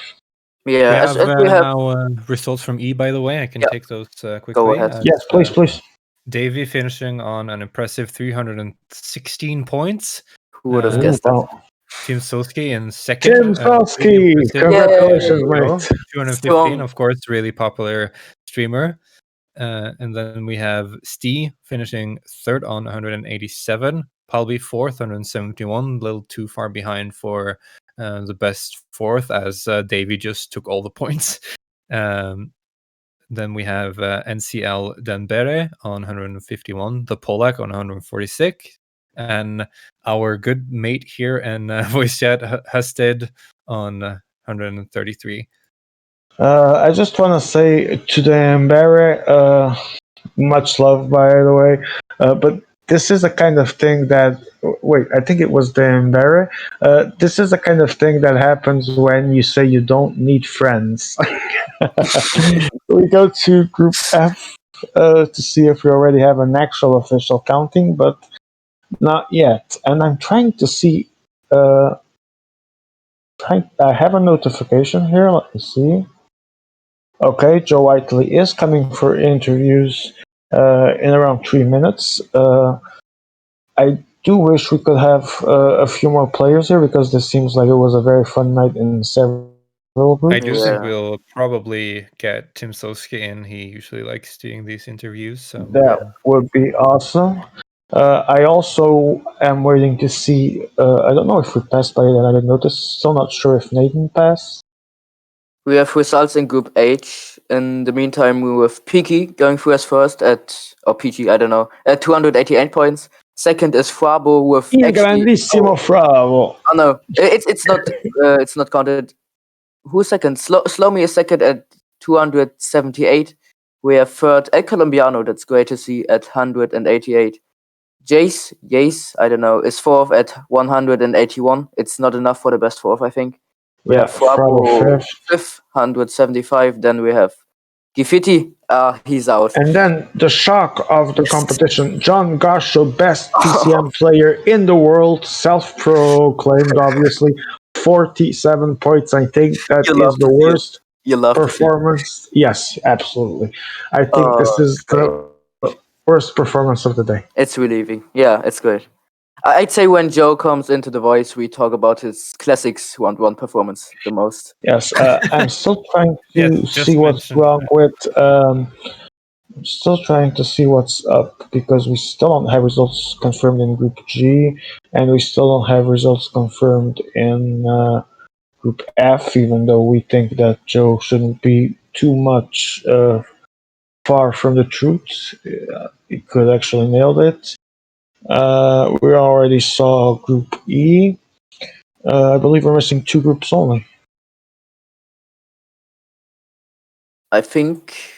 Do we have all, or G is missing? I think the official results of G1 that's missing right now. Official result of G is missing indeed, and also the one from Joe Whiteley is not an official result yet, as he That's did true, yeah. his count. So I think that's the only two we need to confirm.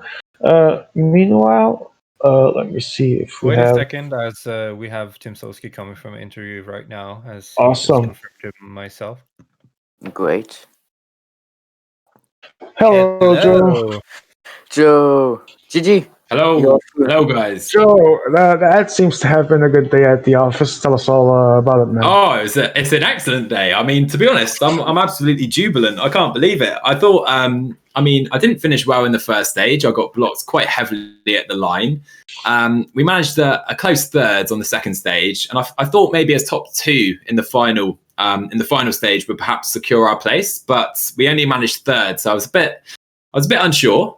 And yeah, it seems we got through fairly moderately comfortably compared to how I thought we'd be. I thought I was going to be fourth or third, very close. But yeah, second in the group. I'm delighted. I can't lie. That is. I have to ask actually. Wait, Morty. I'll let you go. I just need to do one first because this one is actually very pertinent. You continue to deliver most of the time, Joe, but still we look at the odds, and for some bizarre reason, they still give you some. I'm going to call them interesting because this is a PG stream. What do you have to say about that, man? Well, I don't know. I noticed towards the beginning of the World Cup, I had quite low odds, and I think I came last in that Classics round one. And since then, I've really plummeted in stock. I think so. I've taken a hit because of that, I think, but I prefer playing as an underdog. You know, it takes the pressure off when you see you're the fifth or sixth favorite, and you can go in, play a bit more freely, I guess. But yeah, I don't mind. That people can think what they want. I'm always going to be an underdog, I think, compared to some. You're always a good sport about these things. That's what I love about you. Yeah, I mean, yeah. Marty, you had a question. Sorry. Yeah, I mean, you were definitely helped by Davey just taking all the points in your group, basically finishing on 316 points. That's a whole lot. But yeah, you do seem to be really good in these different kind of races in inline and tour. Now you're through to the quarterfinals in both. You did say last time I interviewed you that you don't really have any goals, but I mean, you have to have some now, right? Now that you're in the quarterfinals of two different classifications. I mean, it would be disappointing if I went out in both the quarters for sure. But again, like even this round, I can feel the level of all the players is very, very high. And even the players that went out, you can see they're all very good players. Perhaps got unlucky in certain instances. So yeah, it's very high level. I'm still, if I get to a final, I'll be more than delighted. That'll be excellent. But that's perhaps a goal. Get to a final, but I'm not really expecting that, I would say. Definitely going to be difficult as these players are really good, as we have already seen a lot of great players so do you think that actually a final is how far you want to aim, or do you still dream with an actual medal, preferably gold? Well, I mean, it's a big. I'm not going to think about that until if I get to a final, then we can perhaps dare to dream, right? But until then, we'll dreaming fortunately still doesn't pay taxes. But yeah, precisely, yeah. No, a final would be excellent, and just being part of a final would be great. So that's potentially a goal. We'll see. You were definitely humbled by that Classics result, as I remember you saying, let's upgrade that silver medal for that Classic round, and just going straight out. So that definitely humbled you, it seemed. Definitely. I mean, last year I seemed to get I must have been lucky. I got through some Classics rounds fairly easily. I remember I won quite a few of the races, but I'm sure I had some luck on my side there. And I've really felt the level of all the players in all the rounds of the World Cup this year. It's very high. So, I mean, I don't think it was a matter of luck. I think this year the competition is obviously on a higher level because there were so many tournaments, so many new players that actually have been evolving faster due to that. But I think you're gonna get to that good level, maybe even in these World Championships. Let's hope. Let's dream. Let's dream. Let's do it. A final would be great. All right, Tim's, congratulations. And to finish this interview, we have to hear a "Oh my word." Please go for it. Oh my word. Thank you. Cheers, guys. See you As, later. we move on to the next Cheers. Joe, I would say. Joe, politely talk to us. White Hassan. Hello. Hello. How are Tell you? us. Oh, I'm having a blasted boot. I had a terrible race. It was actually quite fun, though. I'm super tired after a long day of work. But what we do want to know is what happened in your group. Tell us everything. Interesting first stage. Quite a lot of the players trying to go for the KOMs. Me and Jose were just kind of like sitting back, not really sprinting for them. Because it was quite windy. There was like 47 wind in the last parts of the race, so it just didn't make sense for me to start sprinting for the KOMs into a block headwind. So I saved myself, and I think both the intermediate sprints I got first and second, so that got me like 30 points, I think. So that was good. But typical sprint. Finn with a really nice sprint. He came first, and then I came second. And then stage 2. Can't remember what happened in stage 2.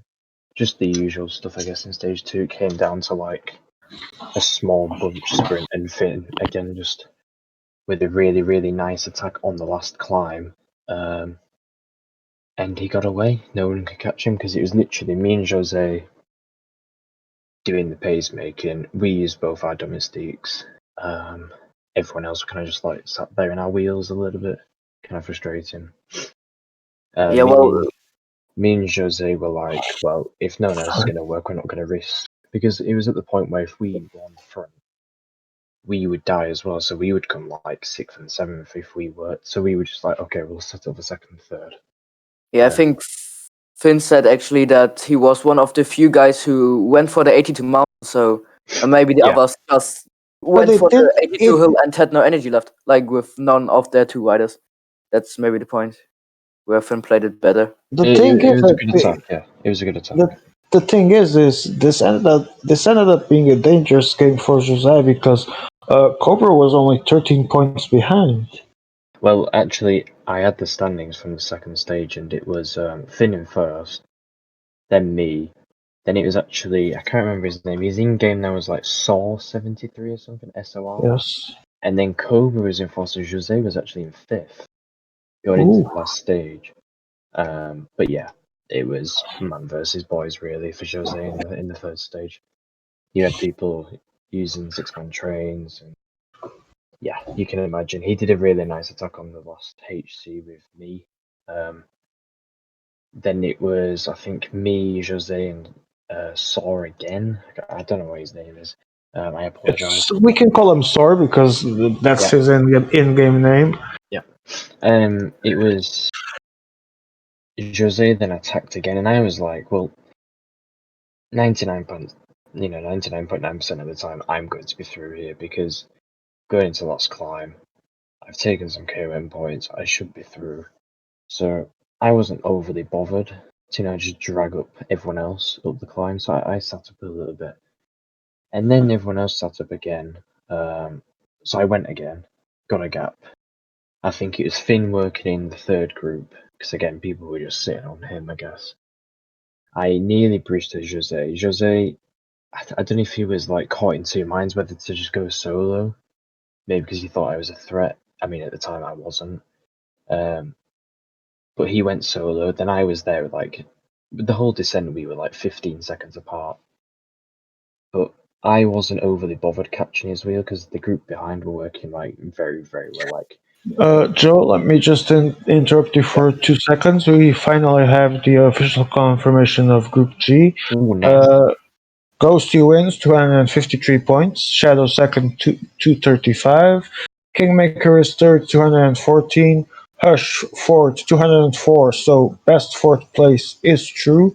AS Gaming fifth 165. Goga 6158, and Carl is last with 93 points. Please carry on. So yeah, I wasn't overly bothered pacing to Jose to catch his wheel because I knew even if we both were together and we worked, I really do doubt because the other guys were just chasing like headless chickens, like going 99, which call it what you want. So then bottom of the climb, everyone's together. There's a few attacks here and there, but it was going to come down to the usual uphill sprint, and then I took the win. Jose got second, and Alvaro I think got third with Finn in fourth. I remember correctly. Yes. So yeah, Exactly. that's pretty much how it went. It wasn't exactly like overly entertaining or anything, but I think. What's your goals now moving forward? I don't know. We'll see how the draw is. I know for Tor I've got quite a hard group. One final question, because I think everyone wants to see this one answered. If you reach one final, do you think this is the time you will win it? To be honest, I haven't even looked at the parkours of the final, so I can't even say. Well, I didn't look at the ones I was playing today, and look how that worked out for me. I guess you're meaning for inline potentially, because I don't think I'll make the final in total. I don't think I'll make the final in any events, but I'm not playing amazingly well. But I mean, you finished first in your group here, true, so I'm playing terribly. Yeah. Finishing in front of Jose and everything. But we also got results from Group H now. We'll just do those quickly. As Peachy won with 288 points in front of Salome, 278. El Colombiano, third, 188. And then Jais in fourth, 181. Didn't make it through. Frabo, 175. Gifidi, 156. And Gacho on 47, which... is that the lowest of the day, maybe? Yes, actually, we had already reviewed this group, and I said that the self-proclaimed best player of the world must be very disappointed with his yeah, I think it's confirmed now that Hush is through as the best fourth with 204 points. Joe, I don't see Nathan here in any of the classifications. Did he drop out today? He couldn't play tonight. That's a shame. So we have you, Flynn, and Swaxon from the UK going through, correct?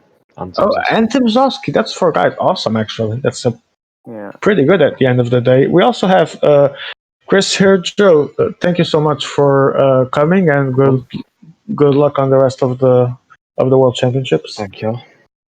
Chris, talk to us, man. He's there. The cancer.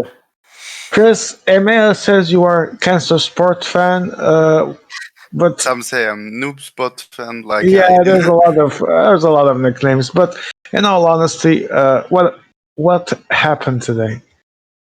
Well, as most know, I'm not the best player, and in difference to Inline 1,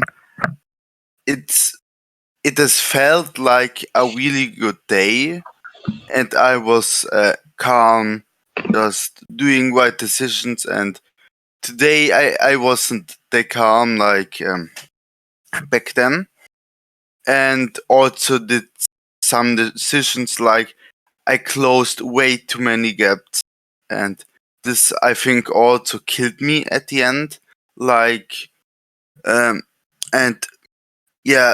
They cost me because in the stage finishes I didn't get that many points, even though I was right there when it on the KOM and intermediate sprints. But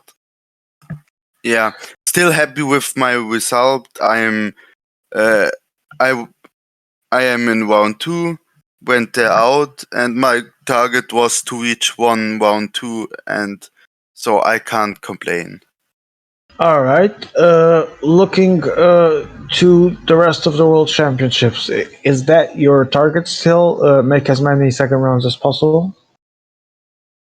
I think now it's a bit more far away because even though I had two good tries to get into track solo. I think in solo it will be really hard for me. For team, I also don't know what to expect. I know with Phoebe we have a great player, and the rest is it's doing its first championships, so I don't know how it will go there. But if Marcel is playing that good like yesterday in 200 DT, maybe 200 DT, but yeah. All right, thank you, Chris. Before we move to another one of the sensations of the day, let me just tell Morty. You see the difference here? I mean, Chris, and this is nothing against him, obviously. He told us his point of view. He did a timeline of the events. I actually do have to bring the excuses because I'm paid for that as an analyst, co- commentator, sorry, coach, and I hope to get at that level as a actual player soon. I mean, you call yourself an analyst, but I don't know how analytic you really are, but fine. Oh, pretty much. Trust me. But yeah, I mean, Radsport getting beaten by Blackward, that doesn't feel good, I bet. No. Blackmore is actually a very decent player. I don't know why you would say that. I know he's a good player. I just know that it doesn't feel good losing to him. Well, it doesn't feel good losing to anyone, but yeah, I can see your point. Yubi, talk to us, man. Congratulations on another fantastic result. Yeah, as 15th reserve, I think. Like, in no way in the world he thought he could play, and then he gets through by 1 point. I think it I was. mean, that's a Cinderella story right there. An amazing accomplishment.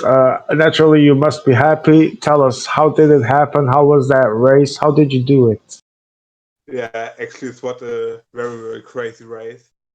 And also the whole day. I think at 9 o'clock, I was sitting on my PC looking on Discord. Then Eva pinged me and said, hey, you have to play Inline now as 50 replacement. Yeah, but then the lobby already started, and yeah, they didn't want to read. But then the game crashed, or someone had put the wrong rider. So I was already in the first round, and yeah, there it began. And then the stages were okay. First stage before in the sprint. The second stage was very, very interesting. I think 120 kilometers before the finish line, I was on a breakaway with my leader, and all leaders were 4 minutes behind me, but they catch me, and so I lost some places and finished only 7th or 6th. Yeah, and last stage was attacking. Then I was in front of Tuan and Piero, I think, and I finished third, and I thought, I'm out. Will ever reach for top 3? But at the end, 1 point win is simply amazing. Congratulations, man! I'm really absolutely. happy for you. Yeah, it's 15th reserve. It's insane. Like, it's I insane. truly, really hope that you can keep this going for as long as you can. But whatever happens, you already did such a fantastic display in these World Championships. So congratulations on that.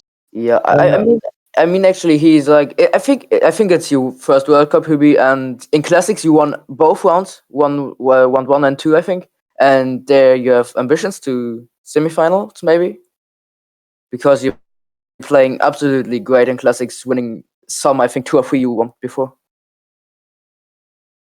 Yeah, it's like I said, I have good days and bad days, and when I have a good day, I can maybe beat everyone, but when I have a bad day, everyone. So, yeah, we will see. I have no that high expectations. Round 3 in Inline and Classic are already very nice, and now just see what happens. Yeah, congratulations again. All right, we do have here Il Grandissimo Frabo. Frabo, you want to share some words with us? Grande.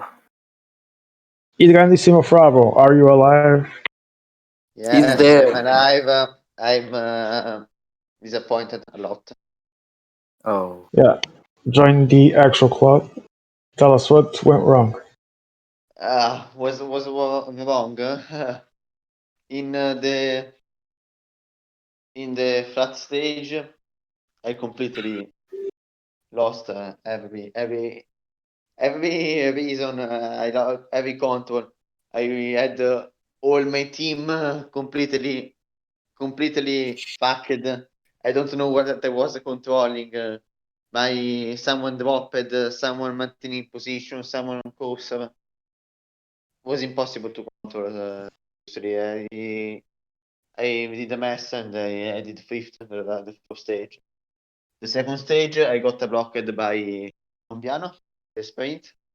So thanks, Colombiano. What can you say? The Colombiano that can play and and launched the sprint with a red man and so he blocked me and himself, but he was better than me. And in the last stage, the crimes were long, so hard, so very difficult. The different, and we had Gashon, the group that when I attacked, he did the Miko, faced down against me. So Self-proclaimed best player of PCM in the world. oh, Donde for the vas, list of last Flavio? year, I want to have a playing more for fun, and I don't like more the want to have fun. Well, I'm sure you still got some very good races in these world championships, man. Yeah, I have Sydney tour.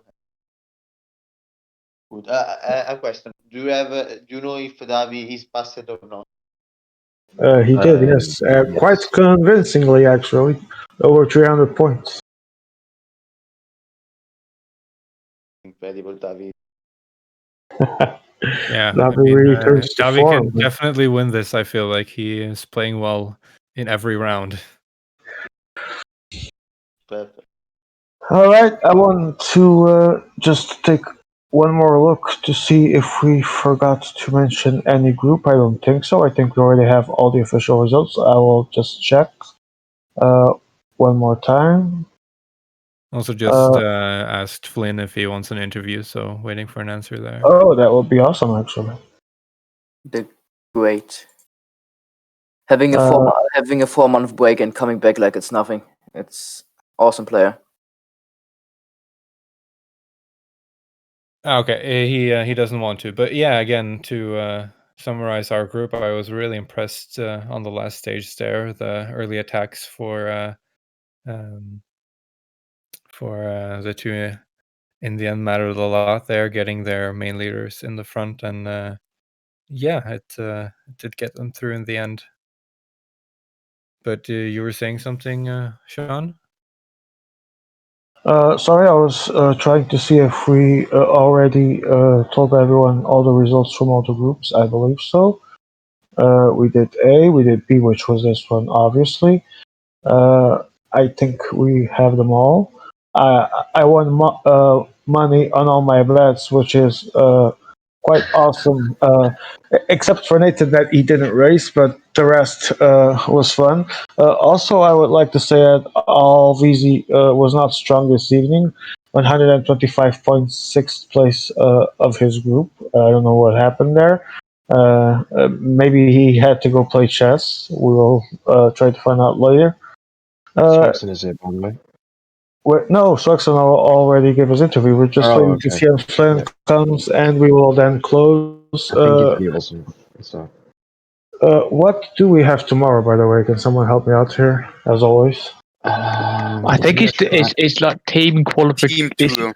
Team tour and team inline for qualifiers. Oh, thank God, because I really need some rest from competitive PCM, and if I recall correctly, it's two road disciplines in which we are already qualified.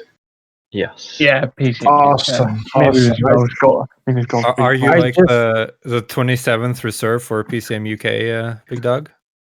No, I'm the 84th. I'm the 84th. He'll be drafting in others. I'm currently talking to our director to fire this guy. I don't like him anymore. I think he's mean. No, but I'm actually very, very glad that there's no solo competition tomorrow. I'll definitely need a great night of sleep. Maybe I'll finally. Yes, please. If we had 27 players available, Sean would be the 27th player to pick from. Yes. No, I think if we had 27 players, I think I want to believe that I would still be ahead of Charlie because he never shows up. No. Oh well. Oh well. I mean, to be fair, do we even have 27 UK players who play the game? No, we do not. We do not. I mean, Wow. You would I ask. just- I would feel like you would ask PCM Italy and France before getting to Big Dog. I mean, Just as we are here, having some good interviews, having fun. I have my own teammates backing up this person. Unbelievable, man. I promise that if I get a elected president, I will fire them all. More fees and Oh no. I mean, that's the only way you'll get into the team is if you're the president. So, I mean, if it's No, because the president of IMA has nothing to do with the team. I mean, if you ban them from every competition, or like you're not allowed I like to be the in way the of race. thinking. I like your way of thinking. Exactly. You're onto something there. I You have have to be Sean tyrannical. down for actually quite a few events, so you can enjoy his events. You have what? Sorry, I didn't hear that. I have you down for quite a few events, so you can enjoy them. No, well, I would normally say sure, awesome, but after this conversation, there are big issues in PCM UK. Viewers, please stay tuned. The drama has just started. Okay, we're gonna see our yes. We're gonna say our goodbyes now. Just trying to find out. It's classics and inline tomorrow for teams, right? No, it's Four in in line. line. I would also say look out for Sunday as we will crown our next champions as we have the finals for individual time trial as well as team time trial. Oh yes, Try Harder Kings. That's actually going to be fun. I will not be there for sure. Competition that actually Don't look requires at me, skill. guys. I like to always take the day off on the Try Harders Day, mostly not because I have anything against them, but because I sadly do not have time to try hard. So I like to take that day as a rest day. It would have been a huge Mickey Mouse event if I actually made it into the final of TT2. Well, you weren't that far off, were you? I'd be making a world record of the lowest scoring points in a final. All right, guys, we will continue our conversation off air if you want to, but now it's time to call it a day. I want to invite everyone watching to come back tomorrow for Tour and Classics, you said? Tour and inline. Tour and inline. Inline. I mean, oh dear. No, Alessio, Yes. I cannot hear you. Yes. Can you hear him? Can I hear who? Emma. No. No, I can't hear him. His old age has got up to him. Yes, that's why he is retiring. Yes. While you go have sex with your mic, I thought you said it was PG. It is. I just said have sex. Have sex is. Oh wait. Oh please. We're waiting on our very much beloved Press TM to release a statement, and I'm curious to see what it I is. can't hear him. He must have me muted. No one can hear him. No, he's not. You can hear? No, I don't have him muted. Why would I have him muted? No one has him muted. No, I thought he had me muted. No. I'm assuming it's probably either a new presidential candidate or he's going to say, I will stay 10 more years, which would be fun. I have no idea what else it can be at this Yeah. hour. We're waiting now. Yeah, All we need- all I we will need is say more. thank you for joining us, and we'll see you later. As we can. Wait, we are not closing yet. Oh, you're Not yet. leaving? Why Yeah, are we not we're- closing? This No, is we are not anything more. closing. Press TM is about to release a breaking news last statement, so we are waiting. But it doesn't have a working.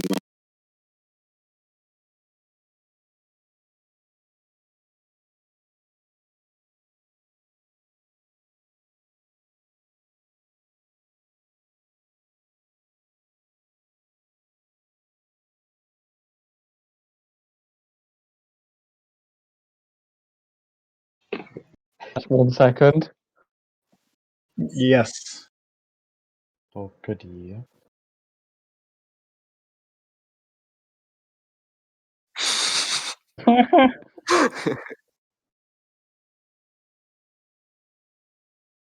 Is this because Dennis went out? No, Dennis went out because Dennis did not want to win. No, yeah, let him speak because I think he's sharing the same opinions of me.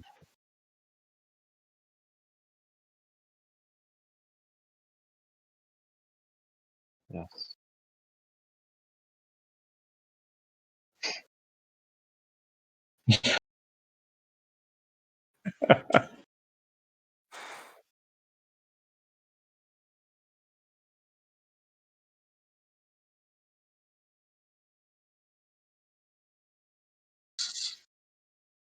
Okay, sorry, stop. I'm going to interrupt you right there. I've been asking for that for 50 years. It's actually part of my electoral program, and now you're stealing that from me. Thank you so much. We named that stream. It's rigged. It's rigged. Yeah, It's but I rigged, agree. yes. Agree. The system is shit. Cancer Sportfan got more than 1 point. That's not acceptable. Yes.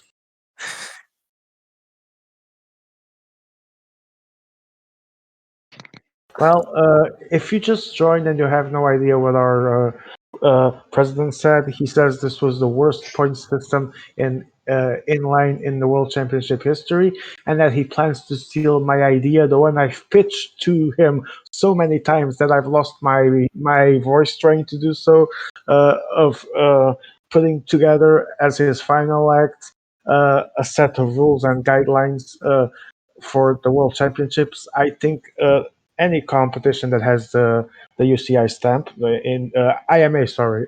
We have the draw, by the way, UCI. for inline quarterfinals. We'll go there. Right now. I just want to finish saying this because AMA actually touched a very good point there. Any competition in this case the Champions League and the World Championship should obviously have guidelines that are defined by the IMA. So if I am elected, I will be sure to either make that or improve that if Mayor goes senile in his last days. I mean, to Inline's defense, it makes it more interesting. Like if it was the exact same as classics, then it would why would you have it? So I do Okay, like Joe, mountain tell points us counting. about the draw. So it's still ongoing, but I can tell you the first 5 pots of each group. So in Group A, we have Davi, Pithi, Gabi, Frico, Pedro. And then in Group B, we have Neru, myself, Salome, TetrixNet, Alda, Group C, we have Flynn, Ghosty, Twanu, Shadow, Benyong. And then Group D, we have Leo, Foxin, Finn, Yanu, and Mr. Timsowski. And then we're just waiting on. I'm in your 2. group, Joe. So Swagson's in my group again, alongside Hush. That is Group B in its complete. And then we have Daniel Miko and El Colombiano rounding out Group A. Kingmaker and Hubie rounding out Group C, and Jose Pereira and Steiner in Group D. Can we all appreciate the fact that I got put into the same pot as Daniel Miko, so actually it was worth it. And Jose Pereira actually as well, so it's tactical players from Swagson. No, absolute big Tactical brain. players. Aye. And of course, I'm in the yeah. same pot as Pithy, so I can't play with him again in this World Cup. I haven't been in one single lobby with him this World Cup. So Sad times. All right, guys. As much as I like to be here chatting and making jokes about myself and others, obviously, we will have to close this because we cannot be here forever. I want to once again invite every. Oh, hold on, as I am about to close, something always happens.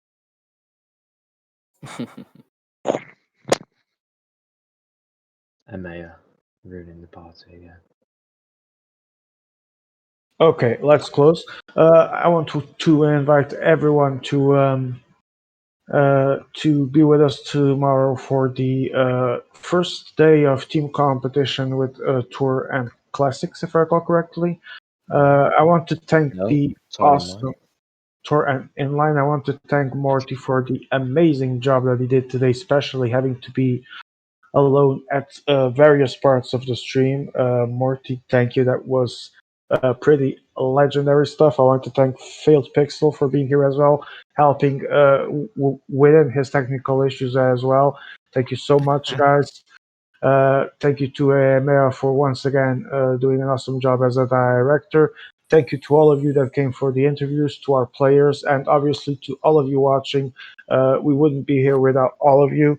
And we want to say good night, but we will be back tomorrow. Join us. Let's see some more raging, some more rats, some more fun. Good night.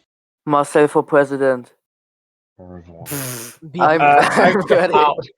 wouldn't go that far, but I would say vote for the big dog, the guy that is not afraid to fight the system if it's for the best. Rad sport for president is all I have to say. Okay, Good close it. joke. Come on. Good joke. Come on. This is too much. Close